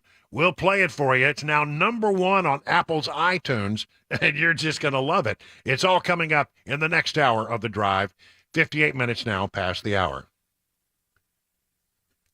All right, be honest with me. I mean, be honest. Do you sometimes wake yourself up with your own snoring? Have you been sent to sleep on the couch? Does your sleeping partner give you that sharp elbow in the middle of the night? Well, let's try to do something about that, shall we? Set up an appointment with Dr. Stephen Poss at the Sleep Apnea and TMJ Solutions Clinic, 2 locations in for your convenience, one in Brentwood, one in Murfreesboro. He makes a customized FDA-approved mouthpiece proven effective in treating mild to moderate cases of sleep apnea. I mean, did you try the CPAP? All right, well, let's go a different way here, maybe. Set up an appointment with Dr. Poss and find out if this approach will work for you like it worked for me. Julie put it this way: my husband got his mouthpiece. He basically stopped snoring at night. Our bedroom is much quieter. I'm sleeping so much better. He's sleeping better. It's been a win-win for us.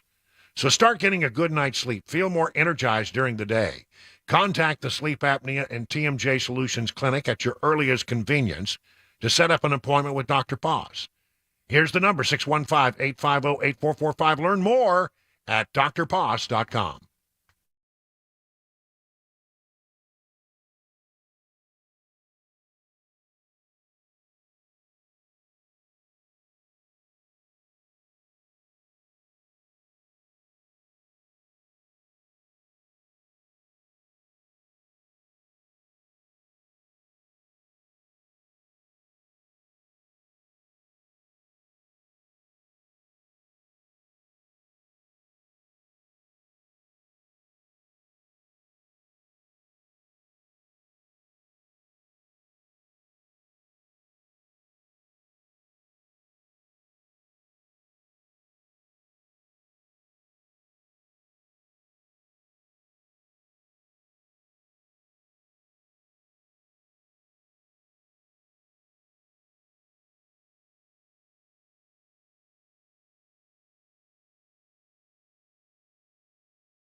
It's 5 o'clock. I'm Mac Maury with your top stories right now. 57 degrees, a cloudy, wet day in Nashville. Weather and traffic coming up in just a few minutes. Starting in Colorado, 2 administrators were shot today at East High School in Denver. It was a student who shot them while going through a pat-down routine that student's required to do daily. That student has now been identified as 17-year-old Austin Lyle. They describe him as a black male who's about 5'5" and weighs around 150 pounds.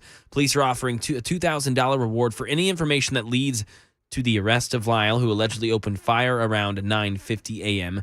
There were paramedics at the school at the time of the shooting, which may play a huge factor in the recovery of the 2 deans who were shot and are still hospitalized. Some indications right now that the Ukrainians who have been training on the U.S.'s Patriots air defense systems in Oklahoma will be able to use them in their country soon. Tom Sufi Burridge in Kyiv says that U.S. officials say the Ukrainian soldiers in those Patriots will be in Ukraine, quote, in the coming weeks. The U.S. and its allies have provided Ukraine with an array of air defense systems, but the Patriots are right at the high end. It is a complex system. The Ukrainians will have to decide where to deploy it. For example, they could choose to place it in or around a city like Kyiv, and that would dramatically bolster the defences of this city. It would protect key assets and, of course, that critical infrastructure like power stations, which Russia has been trying to strike again and again throughout the winter. And here in Tennessee, it's now being reported by the National Transportation Safety Board that the airplane crash in May of 2021 that killed Christian Diet leader Gwen Shamlin, her husband, and her 5 children, along with other church leaders, was a result of a pilot error. Here's Channel 4's Jeremy Finley. The NTSB report shows that Joe Lara, the husband of Remnant Fellowship leader Gwen Shamblin and the pilot of the plane that day, suffered from what's called spatial disorientation. NTSB investigators found that the plane made a series of several climbs and descents before it entered into a steep descending left turn and crashed into Percy Priest Lake. The report also found no evidence of mechanical malfunctions, but the report does cite an unnamed pilot who had earlier flown with Lara, saying that Lara struggled with piloting when he had to rely solely on instruments, not sight. It is important to note that report shows that it was cloudy that day, but with no rain. And there's some reporting earlier on this case that indicates Lara suffered from insomnia and used medical marijuana, which could have had an effect on his ability to fly. Staying here in Nashville, there's some tornado warning sirens that are not working right now in Music City. They're scheduled for repair. In total, 4 sirens not working. The 2 in Nashville, Siren 91 on Conference Drive and Siren 108 on McCrory Lane, Newsom Station Road. There will be some follow-up testing after repairs to make sure everything's working correctly. The Office of Emergency Management also put out a reminder just to say that these sirens are technically not meant to be heard indoors, but to notify people outside of severe weather nearby. And speaking of severe weather, there is some expected Friday evening in line of hardline winds and harsh rain. Those repairs will hopefully be finished by then. That's the latest news. Weather's next. I'm Mac Morey, WTN News.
It is 7 minutes now past the hour of 5 o'clock. I'm Brian Wilson, and this is The Drive, hour number 3. We're cooking with gas here today in our, well, as long as we still have gas stoves. We're cooking with gas. We got it done. We got a lot of stuff going on today. And I just want to say, if you have not heard the song that is at the top of the charts, it knocked Taylor Swift off the charts on the what do they call it? Apple iTunes charts. If you haven't heard the song, Trump won and you know it, you need to hang around until our next segment, because we're going to play it out for you. I mean, apparently, a lot of radio won't play it. It's word of mouth kind of thing that's gotten it to number 1 on iTunes. So, I want to make sure you have a chance to hear it, and we'll tell you how you can see the video. We've got a special way for you to see the video as well. But I want to talk about Donald Trump, because there's this whole thing, as he puts it, that involves the Stormy Horseface Daniels extortion plot. She's saying that what is going on with that? Well, apparently the thing is completely on hold. Have you heard? The grand jury was supposed to meet today. We had been told, we initially were told, hey, something's going to happen on Tuesday. There's going to be an indictment, and the former president's going to get the perp walk, and he's going to have his mug shot taken. And we thought it was all but a certain thing, because this woke attorney in New York was going to bring the charge against him over the Stormy Horseface Daniels extortion plot. All right, so, apparently now, I don't know what's going on, but apparently, well, they were supposed to get together today now, Wednesday. Monday, Tuesday, Wednesday. So we're 3 days behind, when we thought this was going to go down. And the grand jury, they apparently got a phone call this morning saying, we won't need your services today. And you're on hold. You're on standby for tomorrow. At what I'm reading here in the Post-Millennial is it's unlikely the grand jury will meet for the rest of the week. So the process is being kicked into the next week. What's going on? Well, if you remember, there was last-minute testimony before the grand jury, and it came from a guy who was Robert Costello is his name. He's somebody who was very actively involved in all of this back in the day. He's acted as an attorney for a lot of different people, but he testified about Michael Cohen. Michael Cohen is the man who's made the allegation, right? The allegation that hush money was paid to Stormy Daniels. But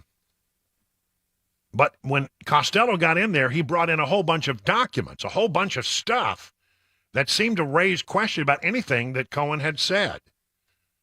Cohen said he had no information against Trump.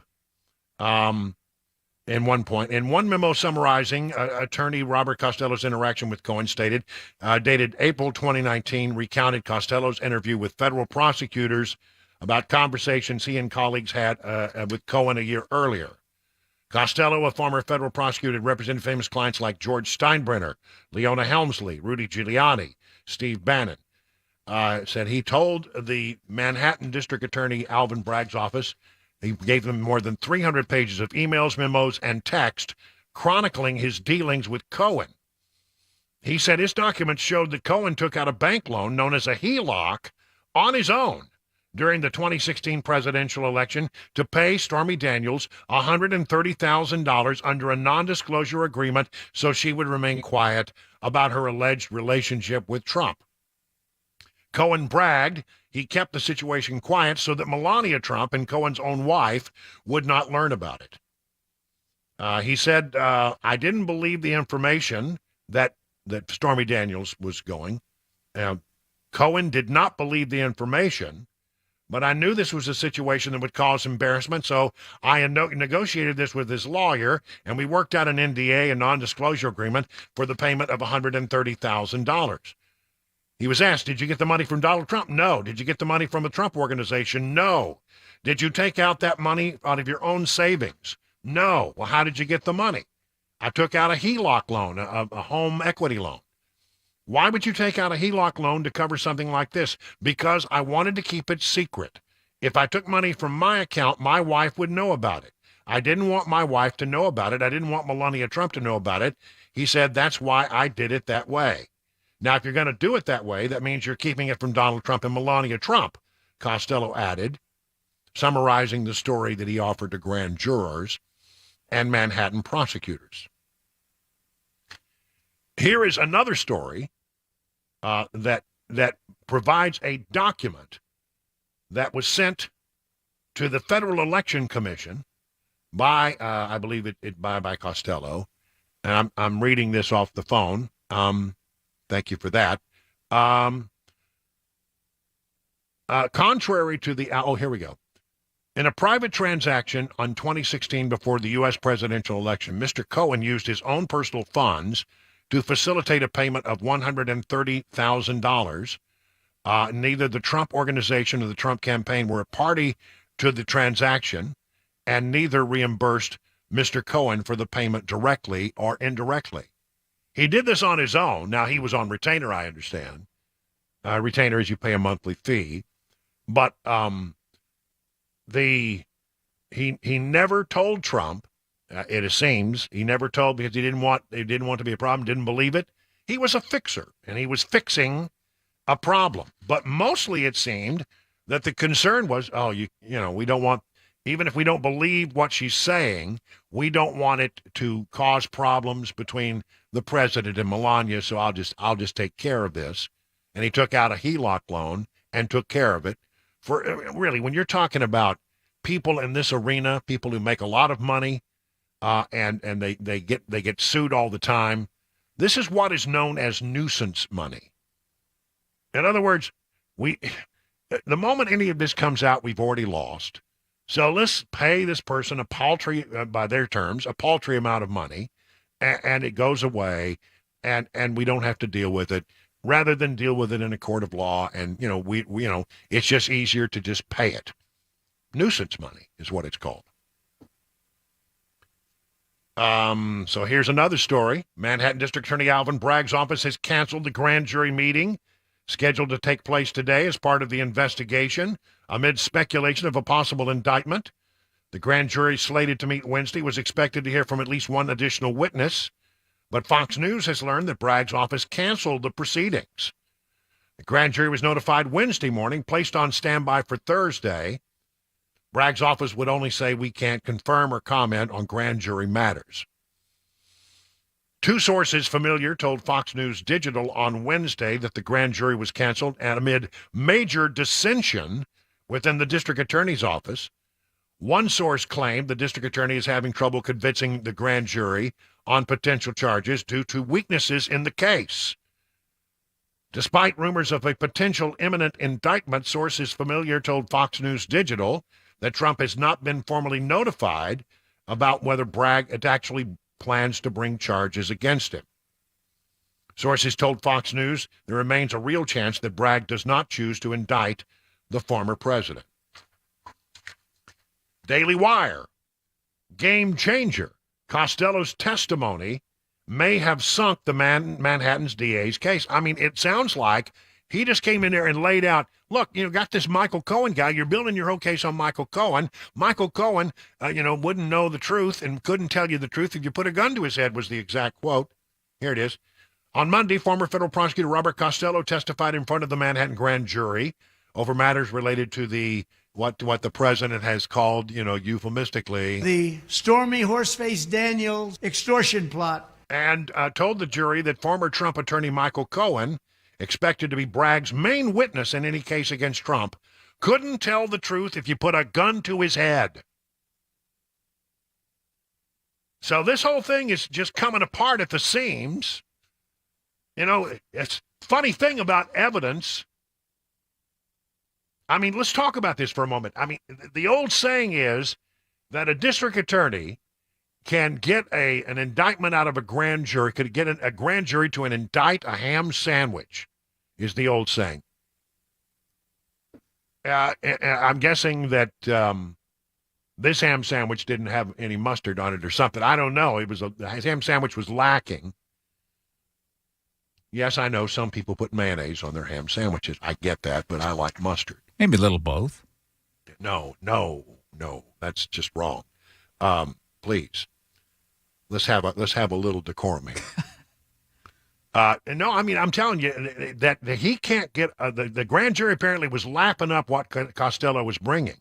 The word was that the grand jurors were nodding and nodding. I mean, how can you bring a case if your number one witness has given documents in earlier cases where he said, I never, ever told Trump, I never got reimbursed, I did this on my own. Now, yes, he was getting paid on a retainer. He got paid a certain amount of money every month to be a fixer, but maybe he just did this on his own. I don't know. But he says Trump didn't know. He said, I did it so that my wife wouldn't know and that Melania would never find out. Nothing about the campaign. And he says in a statement, he never got reimbursed. So how is Trump responsible for all of this? It's a very weak case. And the mainstream media, you know, they want to see the perp walk. They want to see the handcuffs. They want to see, you know, the mug shot. Actually, I think all of those things would help Trump, be honest with you. Because, I mean, when you start to look at this thing, there is nothing there. There is no there. There's no case whatsoever. So, you know, if you indict Trump on this, you're just going to get yourself embarrassed. You know, you're going to drag it out in court, and you're going to have some judge that in the very early going is going to throw this out. Bragg, I don't know what he was thinking, except that I think he was under a lot of pressure from the Soros people to make sure that he did something, would take whatever action, maybe only to sort of divert attention away from what's happening in the Biden Incorporated investigation, which is real and is getting closer and closer to the Bidens. I'm telling you, folks, there's no there. It's going to be over before you know it. I don't think that there will ever be an indictment brought. I don't think we'll ever see the perp walk. I don't think it will ever happen. I think that Costello went in there and completely blew Bragg's case apart at the seams. That's what it seems to be, and there's a lot of evidence that backs up that position. All right, now, have you heard about this song? There's a song out there that has climbed up the iTunes charts, went to number one for a while, knocked Taylor Swift off of the pinnacle at the top, knocked her off, and it's just blowing up. And the title of the song is "Trump Won, and You Know It." And I don't think it's getting played in a lot of places, but we're going to play it here in its entirety. It's about a 3-minute song. You're going to hear it, and I'll tell you where you can watch the music video that goes along with it. You ready? That'll be right after we take this commercial break. 20 minutes now past the hour of 5 o'clock on SuperTalk.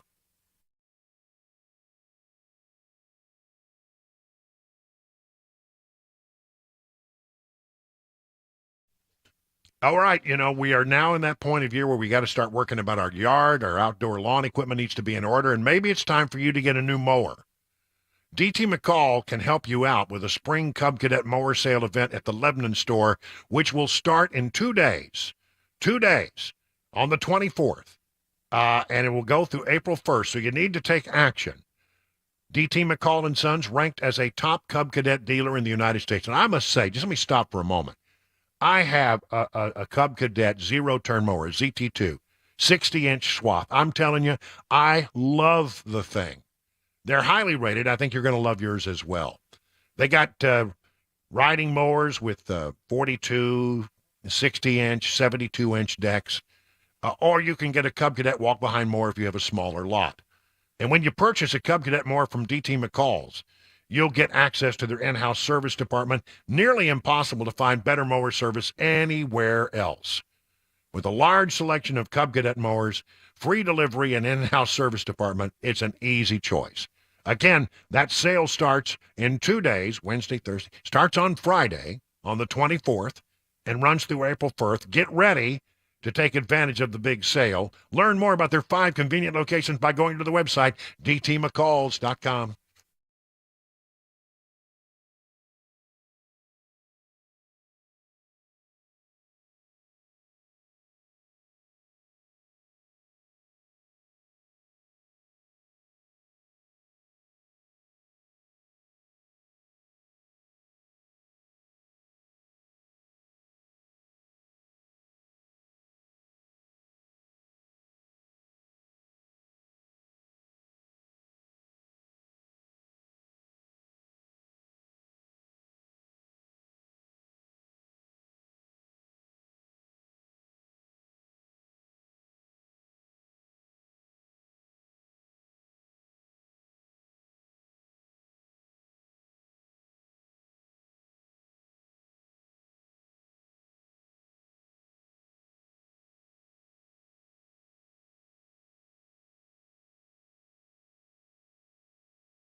A young congressman in Florida trying to fight the nation's gun violence, and the Supreme Court heard arguments today on a dispute between Jack Daniels and the makers of a dog toy that mimicked their signature bottle. All that and more coming up 30 minutes after the hour of 5 o'clock right here on SuperTalk 99.7 WTN.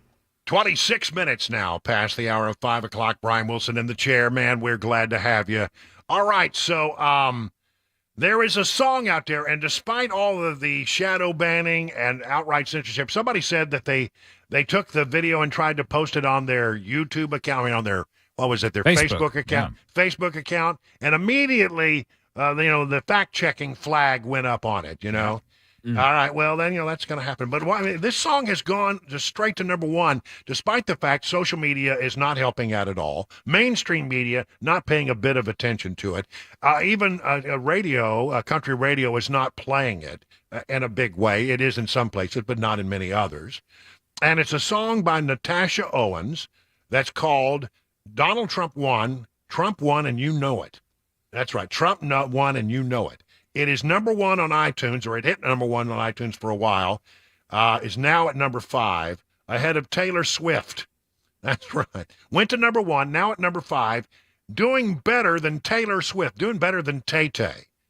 And again, because we want you to hear it, because I think you're going to love it, here is Natasha Owens in its entirety, 3 minutes. This is from the video.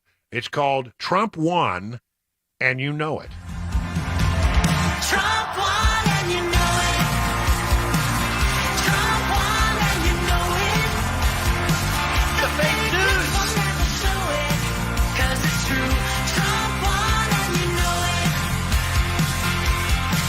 We got dead people voting, drop boxes and dominion. And facts are facts, it's not just my opinion. The Democrats know how to steal. Come on, man, here's the deal. Trump won and you know it. Trump won and you know it. The fake news will never show it, 'cause it's true. Trump won and you know it. While Biden's hiding in the basement, babbling away on Zoom. My mental filth. Isn't it what he's doing now? Patriots fill stadiums, not circles in an empty room. Twitter and the FBI, one day won't deny. Trump won and you know it. Trump won and you know it. The fake news will never show it, 'cause it's true. Trump won and you know it.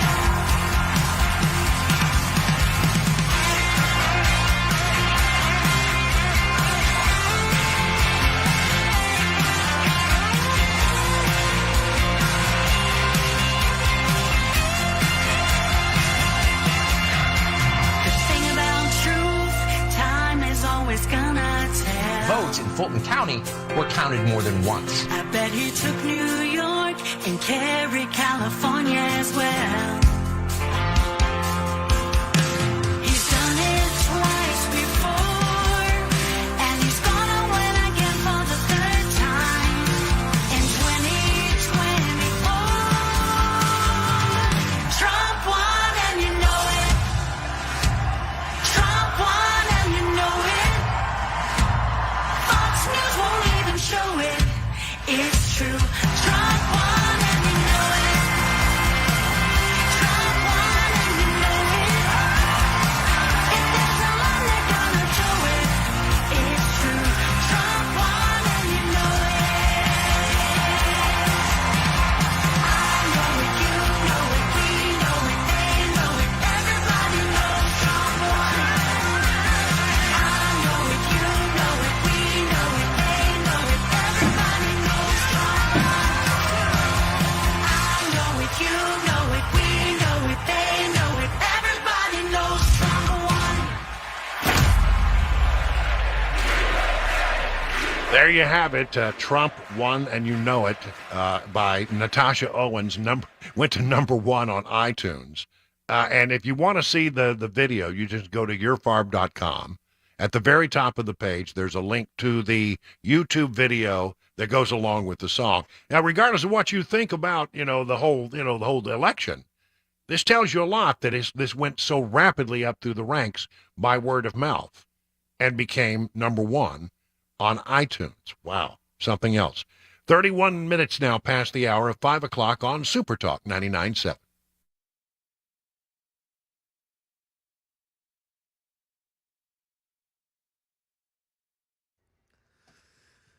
30 minutes after the hour of 5 o'clock, I'm Mac Morey with your top stories. Right now, 58 degrees and a cloudy, wet day in Nashville. Weather and traffic coming up in just a few minutes. The nation's gun violence has moved a Florida man to action, joining protests, organizing, and now elected to Congress, where he's drafted his first bill. Dave Packer. Maxwell Frost says his call to action was the Sandy Hook school shooting when he was just 15. He says his is a generation of lockdowns. Feeling like we've been through more mass shooting drills in school than fire drills. Now at 26, Frost is a Florida congressman, and his first bill would create a federal office of gun violence prevention. This bill would ensure that the federal government has a coordinated response to end gun violence. Gun violence being one of the issues that has the least amount of research and data money going towards it, that claims 100 lives a day. Connecticut Senator Chris Murphy sponsoring companion legislation in the Senate. Over to the nation's capital, the Supreme Court heard arguments on a dispute between Jack Daniels and the maker of a dog toy that mimicked the whiskey's signature bottle with some parody twists. Im Nguyen has more. Justices on the Supreme Court had a lot to chew on during arguments over whether a squeaking dog toy maker infringed on Jack Daniels' trademarks. Justice Samuel Alito said it appeared obvious the toy was a parody of the company's signature bottle and legally acceptable. Justice Elena Kagan said she didn't understand the jokes that were on the toy, which included 100% smelly on the label. The law prohibits using a trademark in a way that will cause confusion as to the origin, sponsorship, or approval of goods. Jack Daniels' attorney said they didn't want customers to be confused or associating its whiskey with dog waste. And here in the Volunteer State, Channel 4 says that a large apartment building downtown caught fire this morning around 5 a.m. It was on John Lewis Way. The entire building was evacuated. The fire was centered around a storage unit on the roof and a mechanical room on the roof, but fire investigators are still trying to figure out the exact cause. The fire was contained to just that roof. No injuries were reported in those flames. And that is the latest news. Weather's next. I'm Mac Morey, WTN News.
All right, so how are you faring in this rough and tumble market? The experts at Beacon Capital Management understand it can be a little scary, but here's the thing.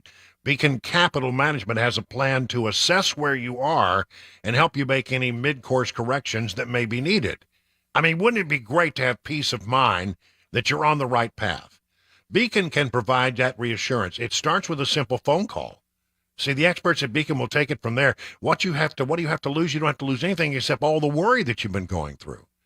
So start to get started today by calling this number, 615-488-9303.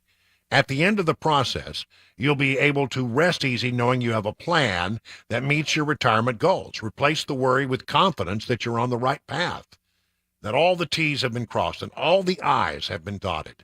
Again, the number is 615 488-9303.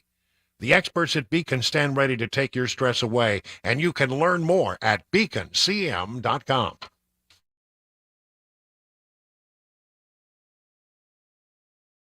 Hi, I'm Paul Winkler. We know that diversification is an important part of the investing process, but how do you reduce risk of a portfolio through diversification? Well, you use correlations. Now think of bathing suit sales and suntan oil sales. They tend to move together, right?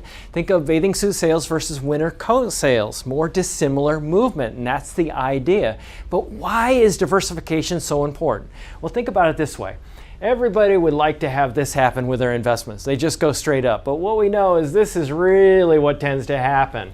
Markets may go way up and then down, or down then way up. Now let's say if we isolate parts of that curve right there, and the first curve right there, and the second curve right there.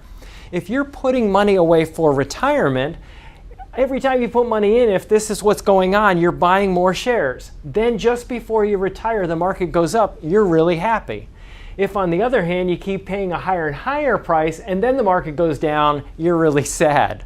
And we can't choose what's going to happen with the market next. But what we can do is what we know through academic research, and there are Nobel Prizes awarded for this, is we can look for things that tend to move in dissimilar fashion. And what happens when we do that, we can reduce the volatility of the portfolio, hence bringing those curves in. Now that's the idea. Now if you want to learn more about our approach to investing and financial planning, go to paulwinkler.com and set up a free 15-minute phone call. Or you can call 615-851-1950.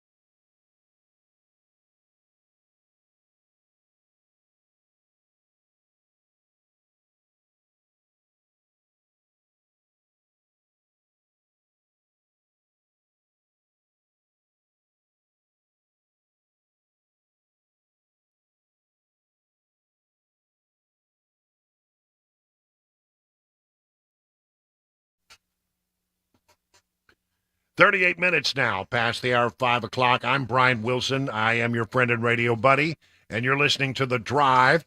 I want to mention that you can watch us on SuperTalk TV live on our Facebook, Twitter, YouTube, and Twitch pages. And as always, find today's show prep at yourfarm.com. If you want to get, again, see an easy link to that video of the song, Trump Won and You Know It, you can find it at yourfarm.com. And I'm contractually required to say, link to yourfarm.com is at 997wtn.com. And the super text line is open also, 615-737-9986.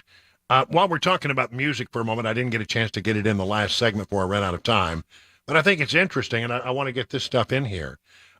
Country star Morgan Wallen has a number one hit 2 years after he nearly had his career go right in the toilet. He has come back. The star has made a name for himself, according to Fox News, with Last Night claiming the number one spot 1 month after his new album release, One Thing at a Time. I'm going to have to download this album. I hear good things about it. Listen to this. Morgan Wallen currently holds 36 spots on the Billboard Hot 100 list, 5 ranking in the top 10, making him the first country artist to ever do that. That is something. There you go. I mean, and the woke are a little concerned. I mean, look, I think Morgan Wallen, he made a mistake, and he did the right things. I think he took it seriously, and he tried to learn from the experience, and I think he did learn from the experience. And I think I think people are willing to give the guy a second chance. Clearly, so there you have it. Number one. Morgan Wallen, congratulations. Middle Tennessee is killing it on The Voice. I mean to tell you, the blind auditions. By the way, if you haven't heard, and that means you haven't been watching the show because he says it virtually every time he's in front of the camera.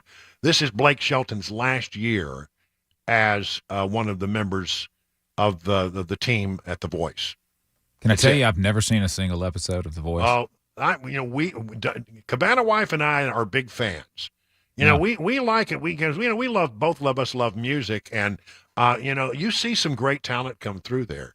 There's so much good talent, but the one thing I will tell you about this absolute season has been that it's being dominated. A lot of the people who are getting the buttons pushed are people from right here in Nashville, Tennessee. Thank you very much. Yeah.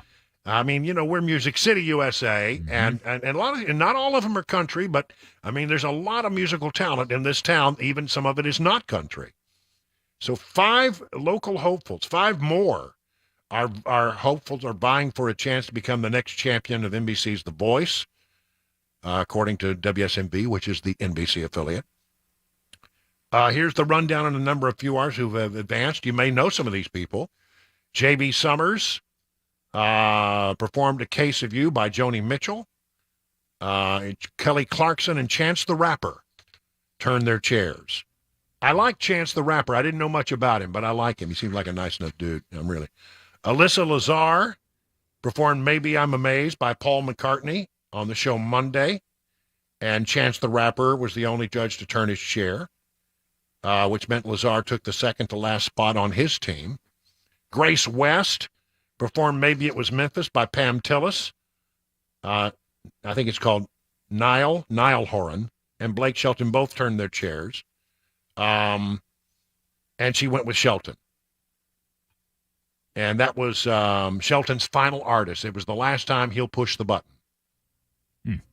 How about, I mean, all right. I forget how many times he's pushed the button. He's in 23 seasons. Wow. That's a lot. Yeah, 23 seasons. Didn't know it I had mean, been they on do that more long. than one season in a year. Oh, right? that's true. Yeah. Yeah. Katie Beth Farakis, I believe it is, performed Ghost. And boy, was this a haunting. I did not know the song. I'm sorry. Justin Bieber's not my groove. But there's a song. You're not a believer. I'm not a believer. No. Justin Bieber has a song called Ghost, which I think I listened to a little bit of it last night, his version of it, and it's up tempo.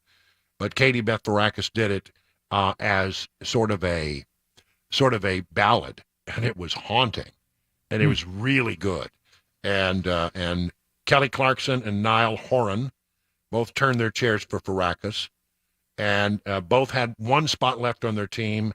And this young girl from Savannah, Tennessee, chose Clarkson. So, I mean, you've got a ton of people. They obviously, they're doing a lot of their searches for talent in the Nashville area. I mean, why wouldn't you? That's right. I mean, we got so much talent in this town, and a lot of these people deserve an opportunity. But, it's just only so many opportunities that are available out there. And there's more talent than there are opportunities. So I love that Middle Tennessee is well represented on The Voice. All right. So, good. Congratulations to Morgan Wallen. Congratulations to these Middle Tennessee residents who are doing so well on The Voice. It's going to be a good season. And in case you didn't know, it's Blake Shelton's last season. Did I mention that? Well, he mentions it every time he gets in front of the camera. I don't know why. Mac Morey had it in his newscast. And it just sometimes, the law is dry, and sometimes the law is hilarious. And the Supreme Court on Wednesday had to consider a case that was brought by the people at Jack Daniels, Tennessee. This is hilarious. I mean, what it is it's I guess a rubber squeaky toy. Yep. That looks like a bottle of Jack Daniels, but it's called Bad Spaniels. and apparently it's instead of Jack Daniels always has the number 7, it has the number 2 because it's all very about dog poop and that kind of stuff. Number 2 on a Tennessee carpet.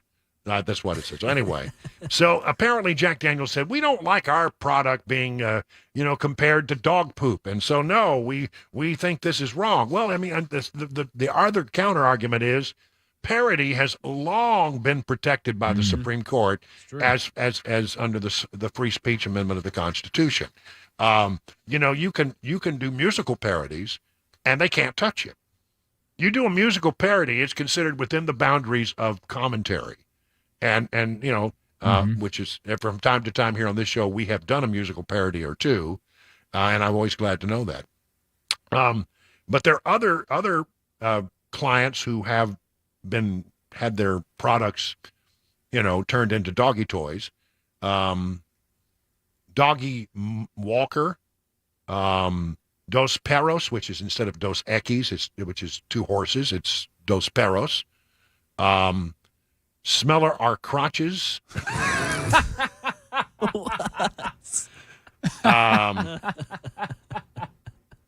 Canine what Cola. was that a parody on? I don't know. Smeller our crotches. I don't know. I'll have to. Canine Cola and Mountain Drool instead of Mountain Dew. Oh, that's pretty good. So I mean, you're making fun of Dos Equis, Coca-Cola, and Mountain Dew. I don't know what the smell of our crotches are. Oh, that's just wrong. And so the question is, will this hold up? I mean, will the folks over at Jack Daniels, will they have a case, or will the Supreme Court stand by the long-held opinion that parody is allowed? And they say, well, it's our trademark. You're messing with our trademark. And I get that, and I do understand. But, these other companies, Coca-Cola didn't bring a lawsuit. Mountain Dew didn't bring a lawsuit. All you're doing by bringing the lawsuit is drawing attention. These people will make a killing off these items simply because of the story in the lawsuit.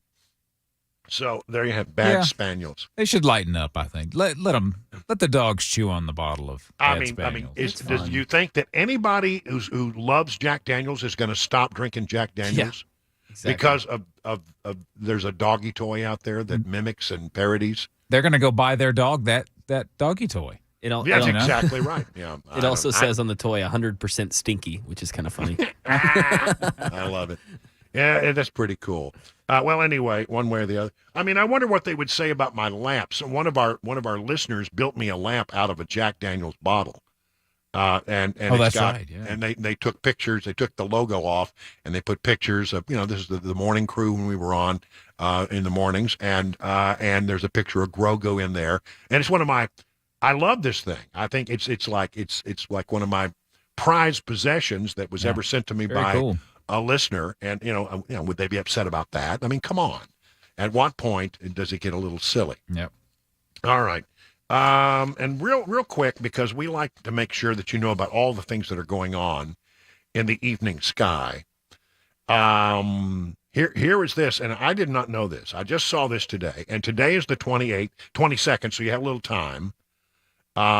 Jupiter, Mercury, Venus, Uranus, and Mars. I forget how you're supposed to say that. Uranus? I don't know, one way or the other. And Mars. You said it both ways. Well, I've said it both ways now. Are set to align in an arc formation on the nights of March 25th, starting the 25th through the 30th, alongside the moon. If you want to spot all 5 planets in one night, timing, dark skies, and a clear view of the horizon are key. You will probably see some of these planets from the city. Venus will be easiest to spot with the naked eye because it's the third brightest object in the sky after the sun and the moon. However, some of the other planets like Uranus, I'll go with Uranus, and Mercury may be harder to see. Give yourself the best odds by getting far from city lights to a place with dark skies. And make sure you check the weather and plan for cloudless evenings. Set up a spot with clear, unobstructed view of the western horizon. No mountains or buildings blocking the sunset. You need to peer low on the horizon to spot Jupiter and Mercury. That'll be fun. Looks like Sunday night might be a good night to do it. Yeah. I love these things. I love it when there are celestial events. We stand behind no show in our coverage of celestial events. It's 50 minutes now past the hour of 5 o'clock on SuperTalk 99.7.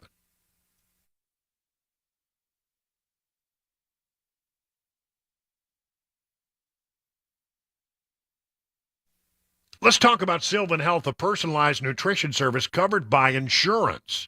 What is it all about? Well, listen up. Nutrition can improve the way you feel, can help you lose weight, help you manage health conditions like high blood pressure, diabetes, high cholesterol, all directly related to the food we eat. And this is where Sylvan Health comes in. Sylvan can connect you with a registered dietitian to help put together a nutrition plan for you without forcing you to cut out all the foods you love. Your dietitian will provide tools such as meal plans, shopping lists, restaurant guides. You see, a few small tweaks, really small tweaks to your diet can go a very long way. Appointments are done via video calls or over the phone. No need to travel. And here's the best part. The service is covered by insurance. That's right. 90% of patients have zero out-of-pocket costs. So schedule your appointment today, 833-279-5826, or visit sylvanhealth.com to take that first step toward looking and feeling better using the power of nutrition.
Let's talk about the Wellness Institute of Nashville. Dr. Kevin Mitchell is my doctor. He'll be your doctor as well. And listen, you'll do very well here. I mean, let's start by just giving you the number. You've heard me talk about it. If you just want to get down to brass tacks, give him a call at 615-246-5009. Set up an appointment. Find out what kind of things he can do for you. Now, I'm going to tell you what's going to happen. Your first consult, if you're a new patient, is $23. An exam, a consultation, x-rays if needed. If you have an MRI report, just bring it in to look over. He will go over your condition. He'll discuss it with you. He'll have a nice conversation, and he'll come up with a custom healing recovery plan. That's right. Now, all surgical spinal decompression treatments are half price off for the remainder of this month. So you could get in and save a little money right now, because I'm telling you, a lot of things can be made better through the application of non-surgical spinal decompression. I went through 24 treatments, and it has helped me immensely. And no surgery, no injections, no addictive painkillers at the Wellness Institute of Nashville. Meet Dr. Mitchell.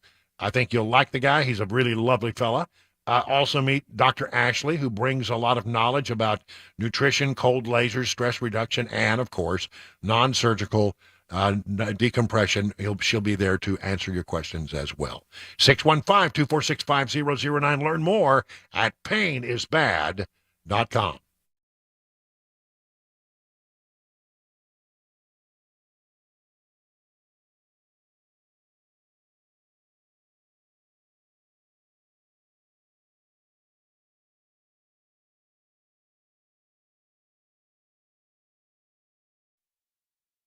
Six o'clock, I'm Mac Maury with your top stories. Right now, 58 degrees, and it's been a wet, sludgy day in Nashville. Weather traffic coming up, just a few. The Federal Reserve not only raised interest rates again today, but it also gave an update on the latest string of major bank failures. Andy Field has details. The Fed chair saying tighten your seatbelt while they keep trying to slam the brakes on high prices. The process of getting inflation back down to 2% has a long way to go and is likely to be bumpy. Fed Chair Jerome Powell saying low employment and stubbornly high prices is why they've hiked interest rates 9 times since last March. He's hoping they won't have to go higher than 5% before cutting rates again. And it's now being reported by the National Transportation Safety Board that the airplane crash in May of 2021 that killed a Christian Diet leader, Gwen Shamblin, her husband, and 5 children, along with other of her church's leaders, was a result of a pilot error. Here's Channel 4's Jeremy Finley. The NTSB report shows that Joe Lara, the husband of Remnant Fellowship leader Gwen Shamblin and the pilot of the plane that day, suffered from what's called spatial disorientation. NTSB investigators found that the plane made a series of several climbs and descents before it entered into a steep descending left turn and crashed into Percy Priest Lake. The report also found no evidence of mechanical malfunctions, but the report does cite an unnamed pilot who had earlier flown with Lara, saying that Lara struggled with piloting when he had to rely solely on instruments, not sight. It is important to note that report shows that it was cloudy that day, but with no rain. And there is early reporting in this case that indicates Lara suffered from insomnia and used medical marijuana, which could have had an effect on the ability to fly. The Securities and Exchange Commission is charging some high-profile figures for allegedly not making it clear they were promoting cryptocurrency when they talked or posted about it. Alex Stone. 8 celebrities charged by the SEC, among them Lindsay Lohan, social media influencer Jake Paul, rapper Soulja Boy, Neo, and Akon. In a case similar to claims brought against Kim Kardashian last year, they're accused of promoting cryptocurrency without disclosing they were being paid to endorse it. It goes back to a crypto entrepreneur named Justin Sun, who reportedly owned a few crypto companies. He's facing other charges. With the exception of a few, most of the celebrities have agreed to pay to settle the charges.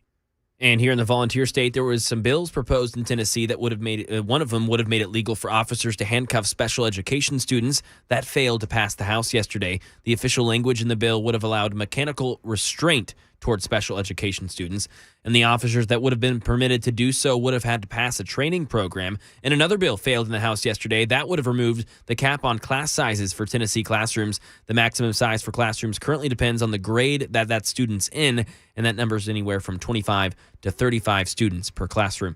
And that is the latest news. Weather is next. I'm Mac Maury, WTN News.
Hey, it's 7 minutes now past the hour of 6 o'clock. Good evening, everybody. Hour number 4 of the drive. I am Brian Wilson. Let's get you home safely. Make sure you get some information that'll stimulate some scintillating dinner time conversation. So, you know what? Hey, honey, did you know that we could see your anus this weekend? Might want to wait till the kids are out of the room. I don't know. Yeah, I'm talking about a planet here. I'm talking about a planet. I don't know. I mean, I always pronounced it that way when I was growing up, and then I noticed all of a sudden they started calling it Uranus. Yeah, that takes the fun out and of I think I understand why. Oh, come on. I don't know. What's wrong with a little juvenile humor?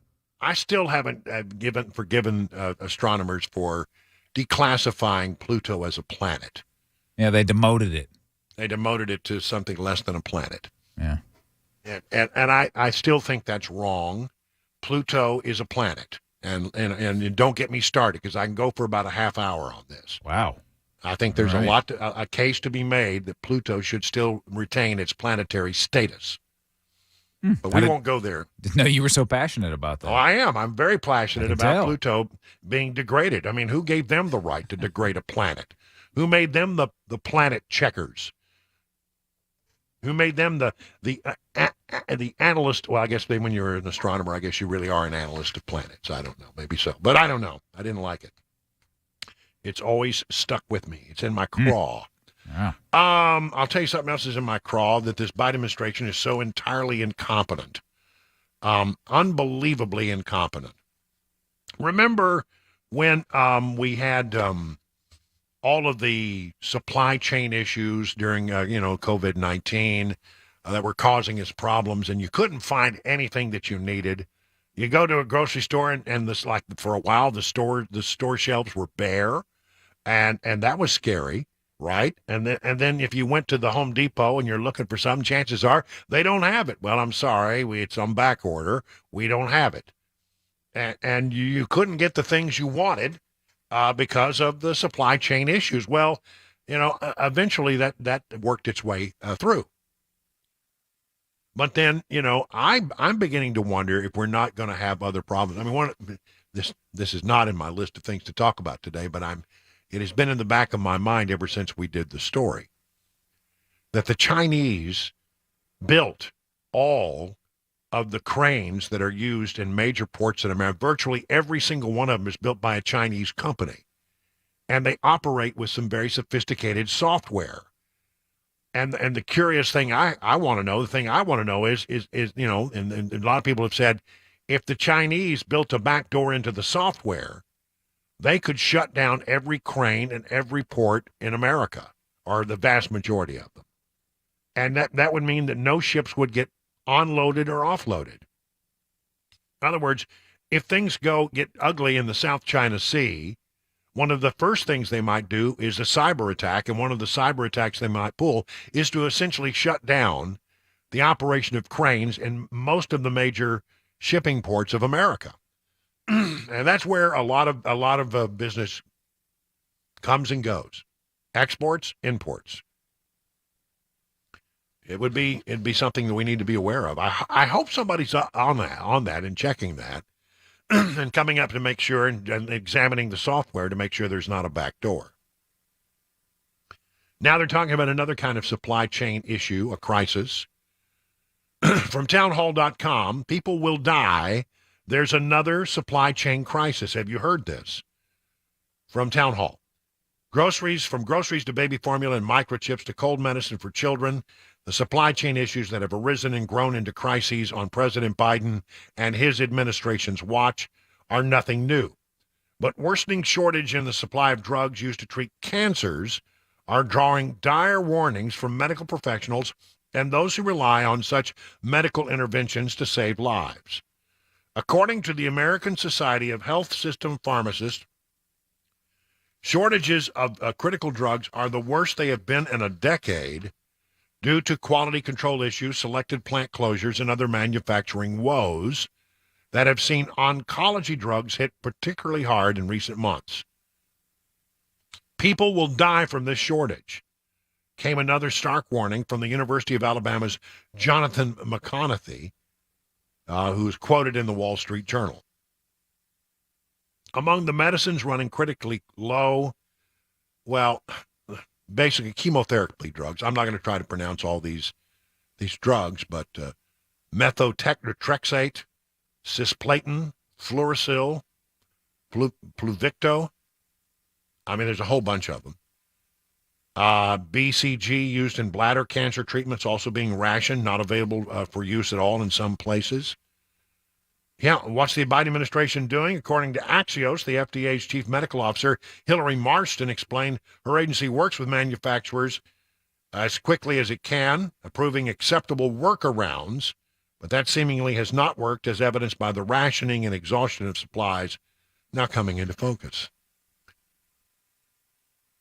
Imagine for a moment you are, sadly going through some kind of chemotherapy or cancer treatment.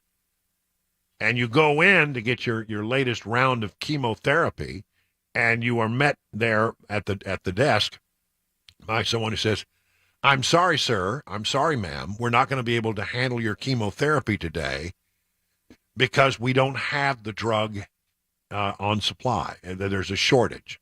There's a worldwide shortage." That would be infuriating, wouldn't it be? I mean, you're making progress, and all of a sudden they yank the rug out from underneath you because they don't have the drug because of supply chain issues. Where is the Biden administration on this? Yeah, these people are just hopeless. Here's the Axios story. Drug shortage is the worst they've been in a decade, according to the American Society of Health Systems pharmacists, a sign how much we rely on low-margin manufacturers with limited capacity for basics like inhalation drug albuterol and some common cancer treatments. Oncology drugs have been hit particularly hard in recent months, putting experts on high alert. Between the wines, manufacturing, and delays, quality problems are blamed for the shortages. But that's often because there aren't many alternative sites to pick up the slack in the system due to the challenging economics of the market. They say it's a low-margin business. These companies, particularly the ones that are making some of these sterile products relied upon heavily by hospitals, really have to little play in the supply, and they are able to offer. Well, there you go. I mean, again, your government at work, your Biden administration at work, making sure that they're not following up, they're not keeping tabs on this kind of stuff. And this is real, literally life or death stuff.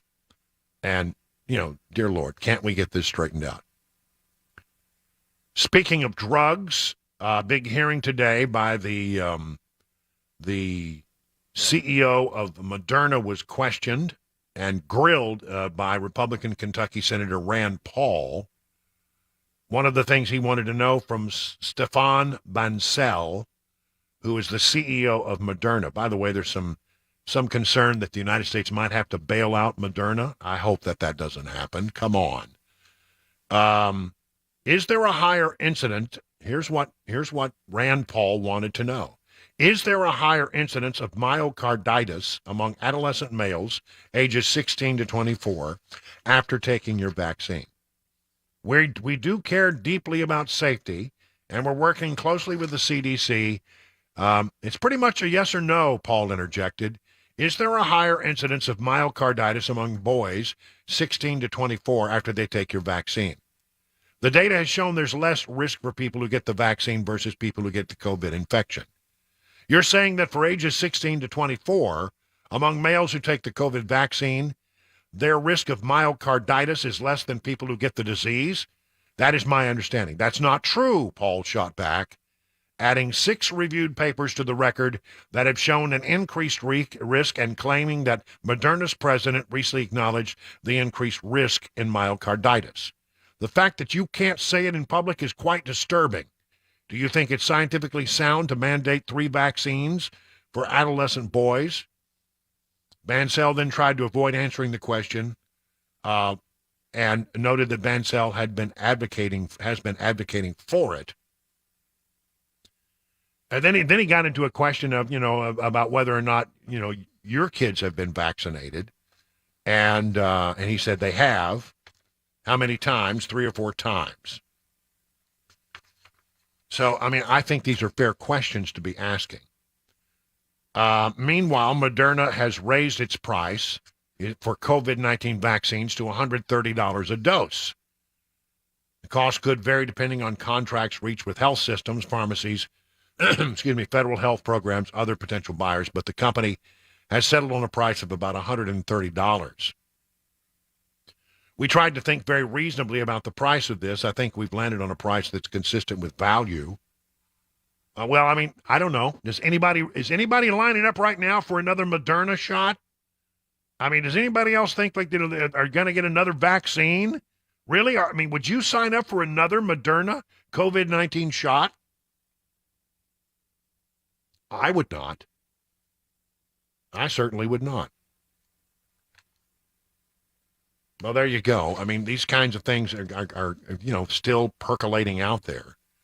And very quickly, talking about the Biden administration and how lackadaisical they are and how they're completely hapless. There is continuing to be an investigation into the Hunter Biden matter. This is from freebeacon.com, an Israeli think tank executive claims he told the FBI in 2019 that members of the Biden family warned a Chinese energy executive about a coming federal investigation, allowing him to flee the country before being placed under arrest. What? Gal Luft, the co-director of the Institute for the Analysis of Global Security, a Washington-based foreign policy think tank, provided the explosive details to the FBI and Justice Department in March 2019. 2019, according to the lawyer. Sources close to Luft told the Jewish News Service members of the Biden family tipped off their Chinese partner, China Energy Fund Committee Chairman Yi Jianming, that he was the target of an FBI probe. The details emerge as House Republicans have homed in on the Biden administration's dealing with CEFC China amid an ongoing Justice Department probe of the troubled first son. Republicans released a report last week that a close friend of the Biden family, Rob Walker, wired millions of dollars from CEFC to Hunter Biden, his uncle Jim Biden, his sister-in-law Hallie Biden, and into an account that simply said, Biden.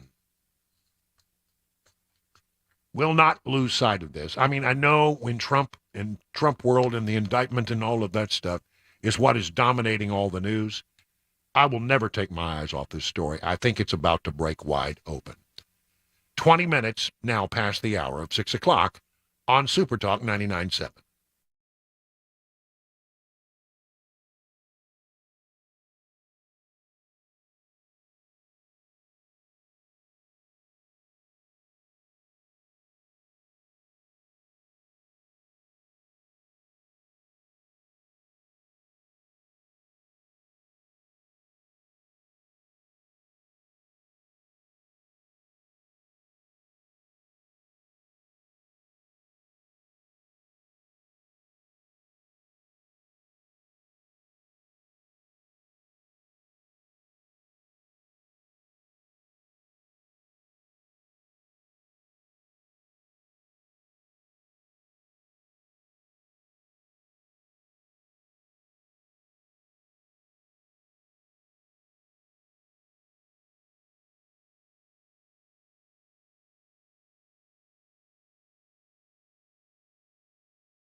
All right. Thank you, Mac Maury. It is 25 minutes now past the hour of 6 o'clock on Super Talk 99.7. I got just a few minutes before we get to the news, and I think we can probably squeeze this in here, something we like to call a Crazy Democrat Update. Baby, I'm crazy.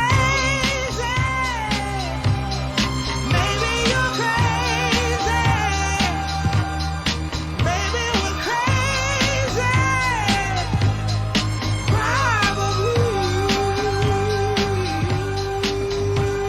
Well, I mean, when you start talking about what's going on with crazy Democrats, I think you have to start at the very top of the heap and the top Democrat, and that would be Joe Biden. I don't know what to say about this next piece. I mean, we often talk about how he stumbles and he bumbles and he mumbles, but apparently he was doing an event. What was this attached to? Well, it's not St. Patty's Day. It was some other event. But one of the things that apparently he tried to do was read a line or two from a poem to make a poignant point. I guess he's trying to. You know, sometimes if you're orating well, nothing really finishes off a great speech than a great line of poetry from one of the greats. Well, here's how it went for Joe Biden. An engineer, poet, Cuban-American, Richard Blanco returned to a poem he wrote from the second inaugural Barack and me. A poem, one today. It says, and always one moon like a silent drum tapping at every rooftop and every window on every of every country. Let me start this over again. I'm getting so intimidated by you being here. And always one moon like a silent drum tapping on every rooftop and every window of one county. All of us facing the stars. Hope, a new constellation waiting for us to map it, waiting for us to name it together. You know, that's what hope is. I was once asked by Xi Jinping to define America, for real. We were in the Tibetan Plateau. I said, possibilities, hope. That's it. Well, anyway, you can tell that he struggled through that. I mean, anytime you have to start over. I can tell you as a professional broadcast radio host, it's the worst when you have to start over. You know, when you have to, you know, when I have to reach for this button. This is take two, and good luck with your performance. You know it's going to be a bad day. And I've had to do that on occasion, but I mean, this is just inexcusable. Well, it was like he was squinting, like he couldn't read it, like he was having trouble even seeing it. And well, from all accounts, the letters are like 2 feet each. Yeah, you know, apparently he's reading off of a new teleprompter system one hears, and that was the story, and that he was having real trouble adapting to it. You know, with a teleprompter, I will say this: sometimes, in an effort to make it easy to read from a long distance, they make the letters very big.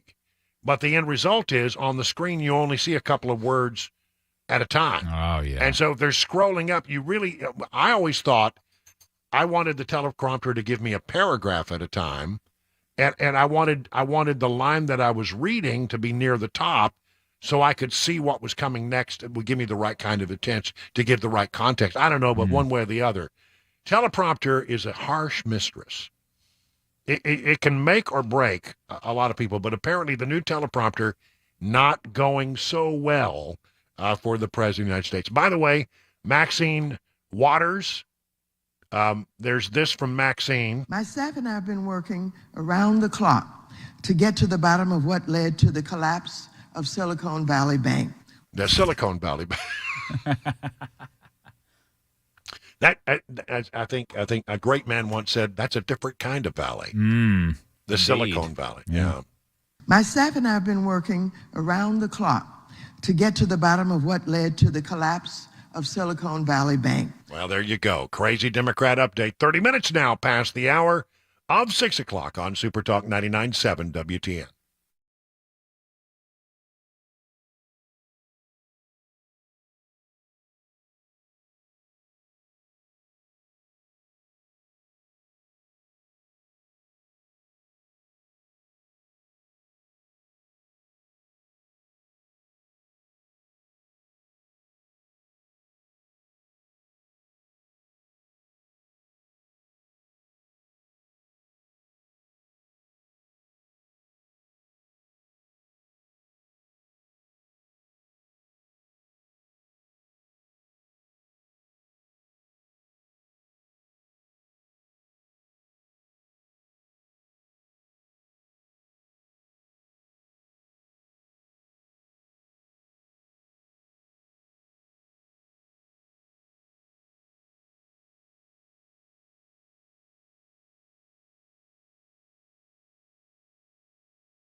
Hey, let's talk about McGill's famous Glock store. What a great place this is. Have you been to this place? I mean, if you're all about the 2A, you need to go by and visit this place. 35,000 square feet. Just about anything you can imagine you're going to find there. And one of the things that I love is the training that you can get in there, shoot 270 rooms. Cabana wife and I went to the Glock store, and honestly, I thought I was going to be the better shot. Turns out she is a way better shot than I am. She showed me exactly, how good a shot she was, which has caused me to reassess our situation. But, I mean, there she is. She won outright. She beat me like a drum. But you know what? The training was a lot of fun, and we both got great training. And, if you would like to set up something like this for you or maybe some other member of your family, why don't you just call and set up an appointment? 615-682-6565. That's 615-682-6565. Alternatively, you can book a session by going to shoot270.com and click on book a shooting session. It's pretty self-explanatory at that point. I mean, the training, top notch, and in the process, I think in the course of about an hour or two, you can become a much better shot because the people down there really know their stuff. Listen, only at McGill's world-famous Glock store, minutes from the airport, worth the drive from anywhere. Hi, I'm Paul Winkler. We know that diversification is an important part of the investing process, but how do you reduce risk of a portfolio through diversification? Well, you use correlations. Now think of bathing suit sales and suntan oil sales. They tend to move together, right?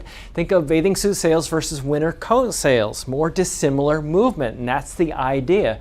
But why is diversification so important? Well, think about it this way. Everybody would like to have this happen with their investments. They just go straight up. But what we know is this is really what tends to happen. Markets may go way up and then down, or down then way up.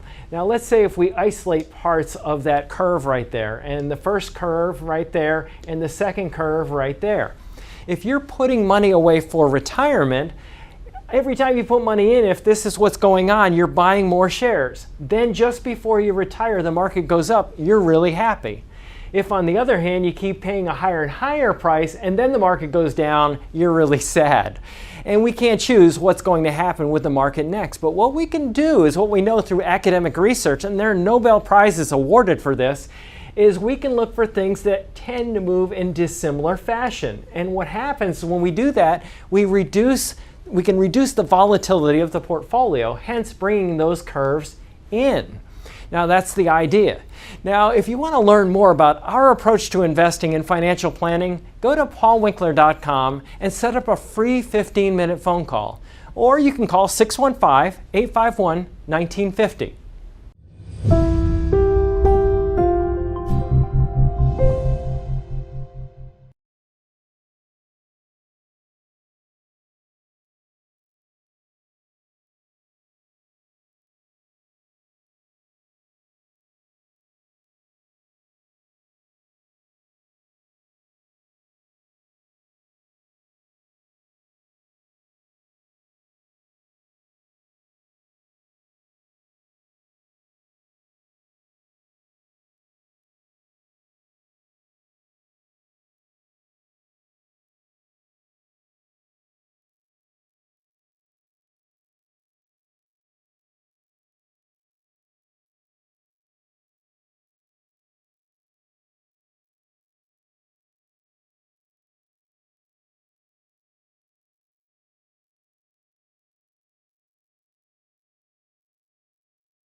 $37 now past the hour of 6 o'clock.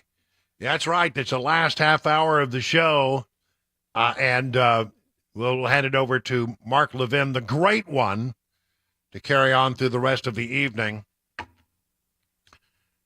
What is that music? I don't think I've recognized it. Have we used that music before? Is that new? Is that being added? No, it's not new. It's been around a while. Well, not my favorite. Well, they can't all be winners, I guess. Let's do this. What do we call it? Our 2024 update on things. Apparently, there are some who believe it's been I'm looking at the numbers. We'll try to get to it, but I think this feels right.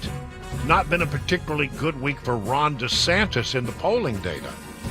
At this stage in the 2024 GOP presidential primary, the fact that Florida Governor Ron DeSantis hasn't officially declared his candidacy, writes theweek.com, feels more like an administrative afterthought than a sign of genuine electoral reluctance. While his reputation bolstered in a rare good showing in the early going, which it was very, very early, his early reputation as a Trump slayer, coupled with a number of encouraging, if largely premature polls, the light from DeSantis' political star may be dimming just a bit. And so here's the sense. This is what they're basing it on. Data analytics firm Morning Consult released an updated 2024 poll, primary tracking poll, over the weekend, March 17th through the 19th, that showed DeSantis tied with his record low. Meanwhile, Trump surged more than double the Florida governor's support. DeSantis' slippage comes amidst a particularly rocky stretch of headlines for the governors. He downgraded Ukraine's defense against an ongoing Russian invasion. I'm not sure that hurt him, but nonetheless, that's one of the things that's mentioned. It's the trend that's important, and the trend is unequivocal. Every single one of these polls has shown DeSantis faring worse than before, and Mr. Trump faring better. It's easy to tell a tidy story about why Mr. DeSantis has slipped, Cohn reported. This is from this New York Times. I wouldn't put too much into his assessment. DeSantis' downturn in the polls isn't just the result of a few days of bad headlines. It's much more a byproduct of DeSantis' own local successes, argued longtime political consultant and commentator Simon Rosenberg. Oh, let's put this aside for a moment. What is going on? I think what's going on is two things. I think DeSantis may have irritated some people, not all. A great number of conservatives will love him for this position, that maybe the action in Ukraine was the wrong action. He said, he wasn't sure it was of vital national interest. A lot of Republicans agree with that. So I'm not sure that that's the thing that knocked him off his perch. On the other hand, why is Trump, and maybe it's not so much that DeSantis is doing worse, but the people are reconsidering Trump. And as we explored yesterday on this program with a lot of phone calls from people who are, out there, we actually talked to a guy who said, look, I was leaning toward DeSantis. I was sort of done. I was fatigued with Trump. I was not feeling real great about him as being our party's leader, and I was leaning toward. But this stuff, with the thing that's going on in New York with Horseface and all of that, it's really gotten me on the Trump train again. I think he's being treated very shabbily, and so I think the more the Democrats pursue that kind of stuff, the stronger they make Trump in the Republican Party, which may be one of the reasons why that investigation came to a halt today. Think about that for a moment. So let's see where we are, okay? I pulled up the Real Clear Politics Republican nomination primary polling data. You know what? Real Clear Politics gathers it all up. Then they average it out, okay? And how much ahead of DeSantis is Trump. On average, if you take all the polls and you average them together, Trump is about 15 points ahead of DeSantis. It would seem that if these polls are correct, and who knows, but if they are, it would seem that the Republican nomination would be Trump's to lose at this point. I mean, I think there's a very good chance that Trump will actually become the nominee. Seems like a possibility. Of course, we haven't really, DeSantis isn't officially in. DeSantis, there hasn't been one debate. I'm not sure there will be, but there's not been one debate. And so where are we? Well, okay, let's look at Monmouth. Look at their poll. They have Trump up by 8. I think that's among Republican likely Republican primary voters and Republican independents, Republican-leaning independents. Trump up by 8. The Q poll, Quinnipiac, Trump is up by 14. The outlier in all of this seems to be CNN, which has said that DeSantis is up by 2. I don't think there are many other polls that show that. Much more likely is what you're seeing in the Emerson poll, Trump up by 29. The Susquehanna poll, the I tip poll, Trump up by 29. Emerson, Trump up by 30. You get down here to the Harvard-Harris poll, Trump up by 23. Fox News, Trump up by 15. So, I mean, it's clear, very clear that the person who still has the juice among Republican primary voters and Republican-leaning independents is Donald Trump. DeSantis has a long way to go. And so we'll see how that all plays out. I'm telling you right now, as it looks right now, DeSantis has his work cut out for him if he wants to take on Donald Trump. I mean, there are others out there, but I don't think that anybody beyond right now DeSantis has any hope at all. And if you look at these polls, not much hope really, unless the polls are horribly wrong. And so, interesting enough, these are Republicans and Republican-leaning independents. I think it's those Republican-leaning independents that might be really persuaded. I mean, first of all, Trump people, the dyed-in-the-wool Trump people, nothing that's going on changes where they are. And, nothing. The Stormy Daniels stuff, they don't care a whit about that. That's not going to change their minds. But it's the independents who sometimes go left and sometimes go right, but these are Republican-leaning independents. They might be among those who go, you know what, this guy's getting a raw deal. Maybe I was a little tired of him, but this is just wrong. What's happening here to this guy is just wrong. And maybe that's why they feel like DeSantis has started to lose support. They were flirting with DeSantis, but now maybe they've come back home to Trump. I don't know. That's the way it feels. So there you have that. By the way, I should go ahead probably and look up the Democrat polls, see where we are. I mean, I don't know, when you put these people up against Biden, it's very close. General election Q poll, Biden wins by 4, they say. I don't know. I think it's very clear that if Biden will be the nominee if he actually decides to run. I still suspect that with all this stuff happening with regards to the Hunter Biden investigation, which, I mean, I'm telling you, it's gaining steam in a huge way. It's going faster than it's ever gone. And it's almost as if somebody on the Democrat side of the equation said, yes, release the documents to the Republicans. They will take out this problem that we have with Biden and Harris. I honestly believe that may be going on. I think that they need to disabuse Biden of the thinking that he can run and win. I don't think he will win because I think, he will absolutely look so weak on the stage. I just think, I can't believe the Democrats are going to run him. I just keep thinking at some point something will happen. We'll see. I don't know. So there you have it, ladies and gentlemen. Not a particularly good week for DeSantis. Pretty good week for Trump. And that is, I think, a trend that is largely caused by sympathy for the man over the things that he's going through yet again with this Stormy Daniels case, which, as we reported to you earlier, looks like it's no there. Looks like that may not go anywhere. This story is something that goes against everything that you hear in the mainstream media with regards to guns. And I thought it was such a strong piece that I wanted to bring it to you. 1% of Democrat counties make up 42% of America's murders. America doesn't have a crime problem, writes the article in frontpagemag.com. They have a Democrat problem.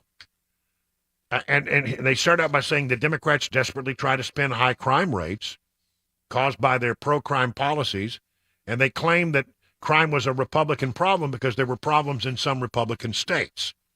Well, okay, they point to Oklahoma. Oklahoma's murder rate, they screened, was almost 50% higher than California's, almost double New York's. Okay, so Oklahoma is a red state overall, but like other places that are very well known to us, I'm sure that you can think of some place that matches this. Oklahoma is a state where it is largely red with islands of blue. The islands of blue are Oklahoma City, Tulsa.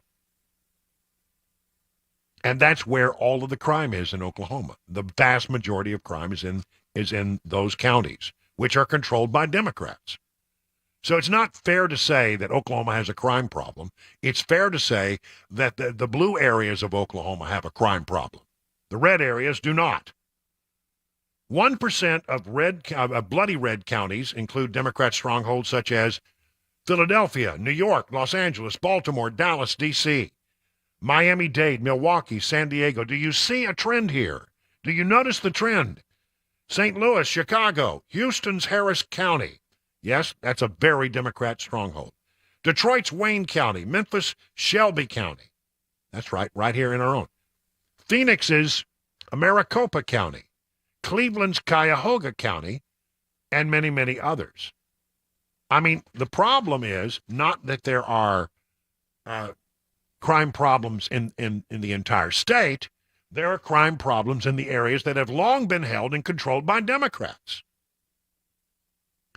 The study shows that while 2% of counties populated by Democrats were responsible for 56% of the country's murders, 52% of the counties had no murders. 68% of counties had at most one murder. These numbers show that overall America is not a violent country. We do not have a crime problem, and that gun culture is not the issue. Crime culture in Democrat cities is the issue. Period. 49 minutes now past the hour of 6 o'clock on SuperTalk.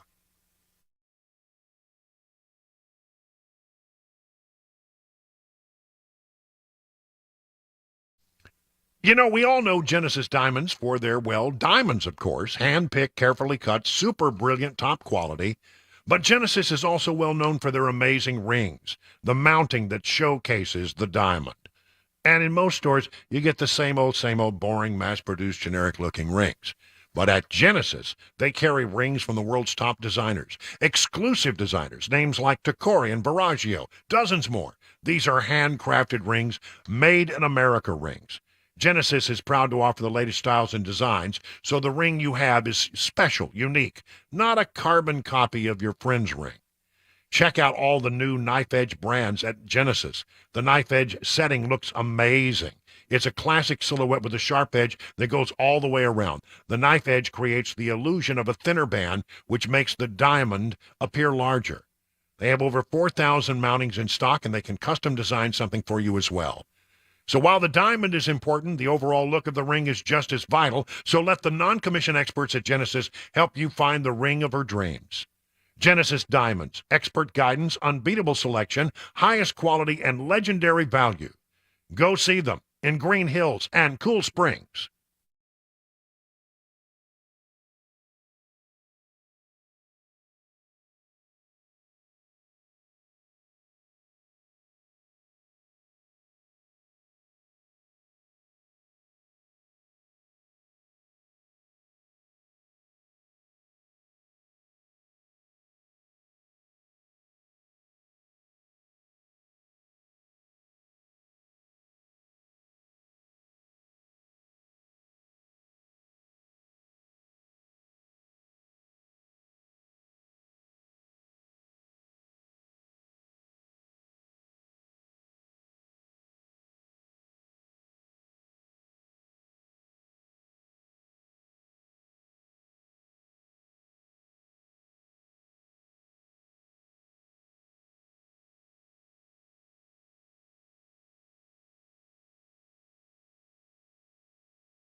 Well, thank you so much for joining us here on The Drive on this Wednesday. That wraps it up for us. A reminder that we've got this event down at Murfreesboro on the 30th. Still time to get tickets. Go to supertalk997wtn.com for details and all that. Hope to see some of you down there for what is always a great event when we come out and rub elbows with everybody and shake hands. And, boy, it's always a good time. I'll see you back here tomorrow at 3 o'clock for another exciting edition of The Drive on SuperTalk 99.7 WTN.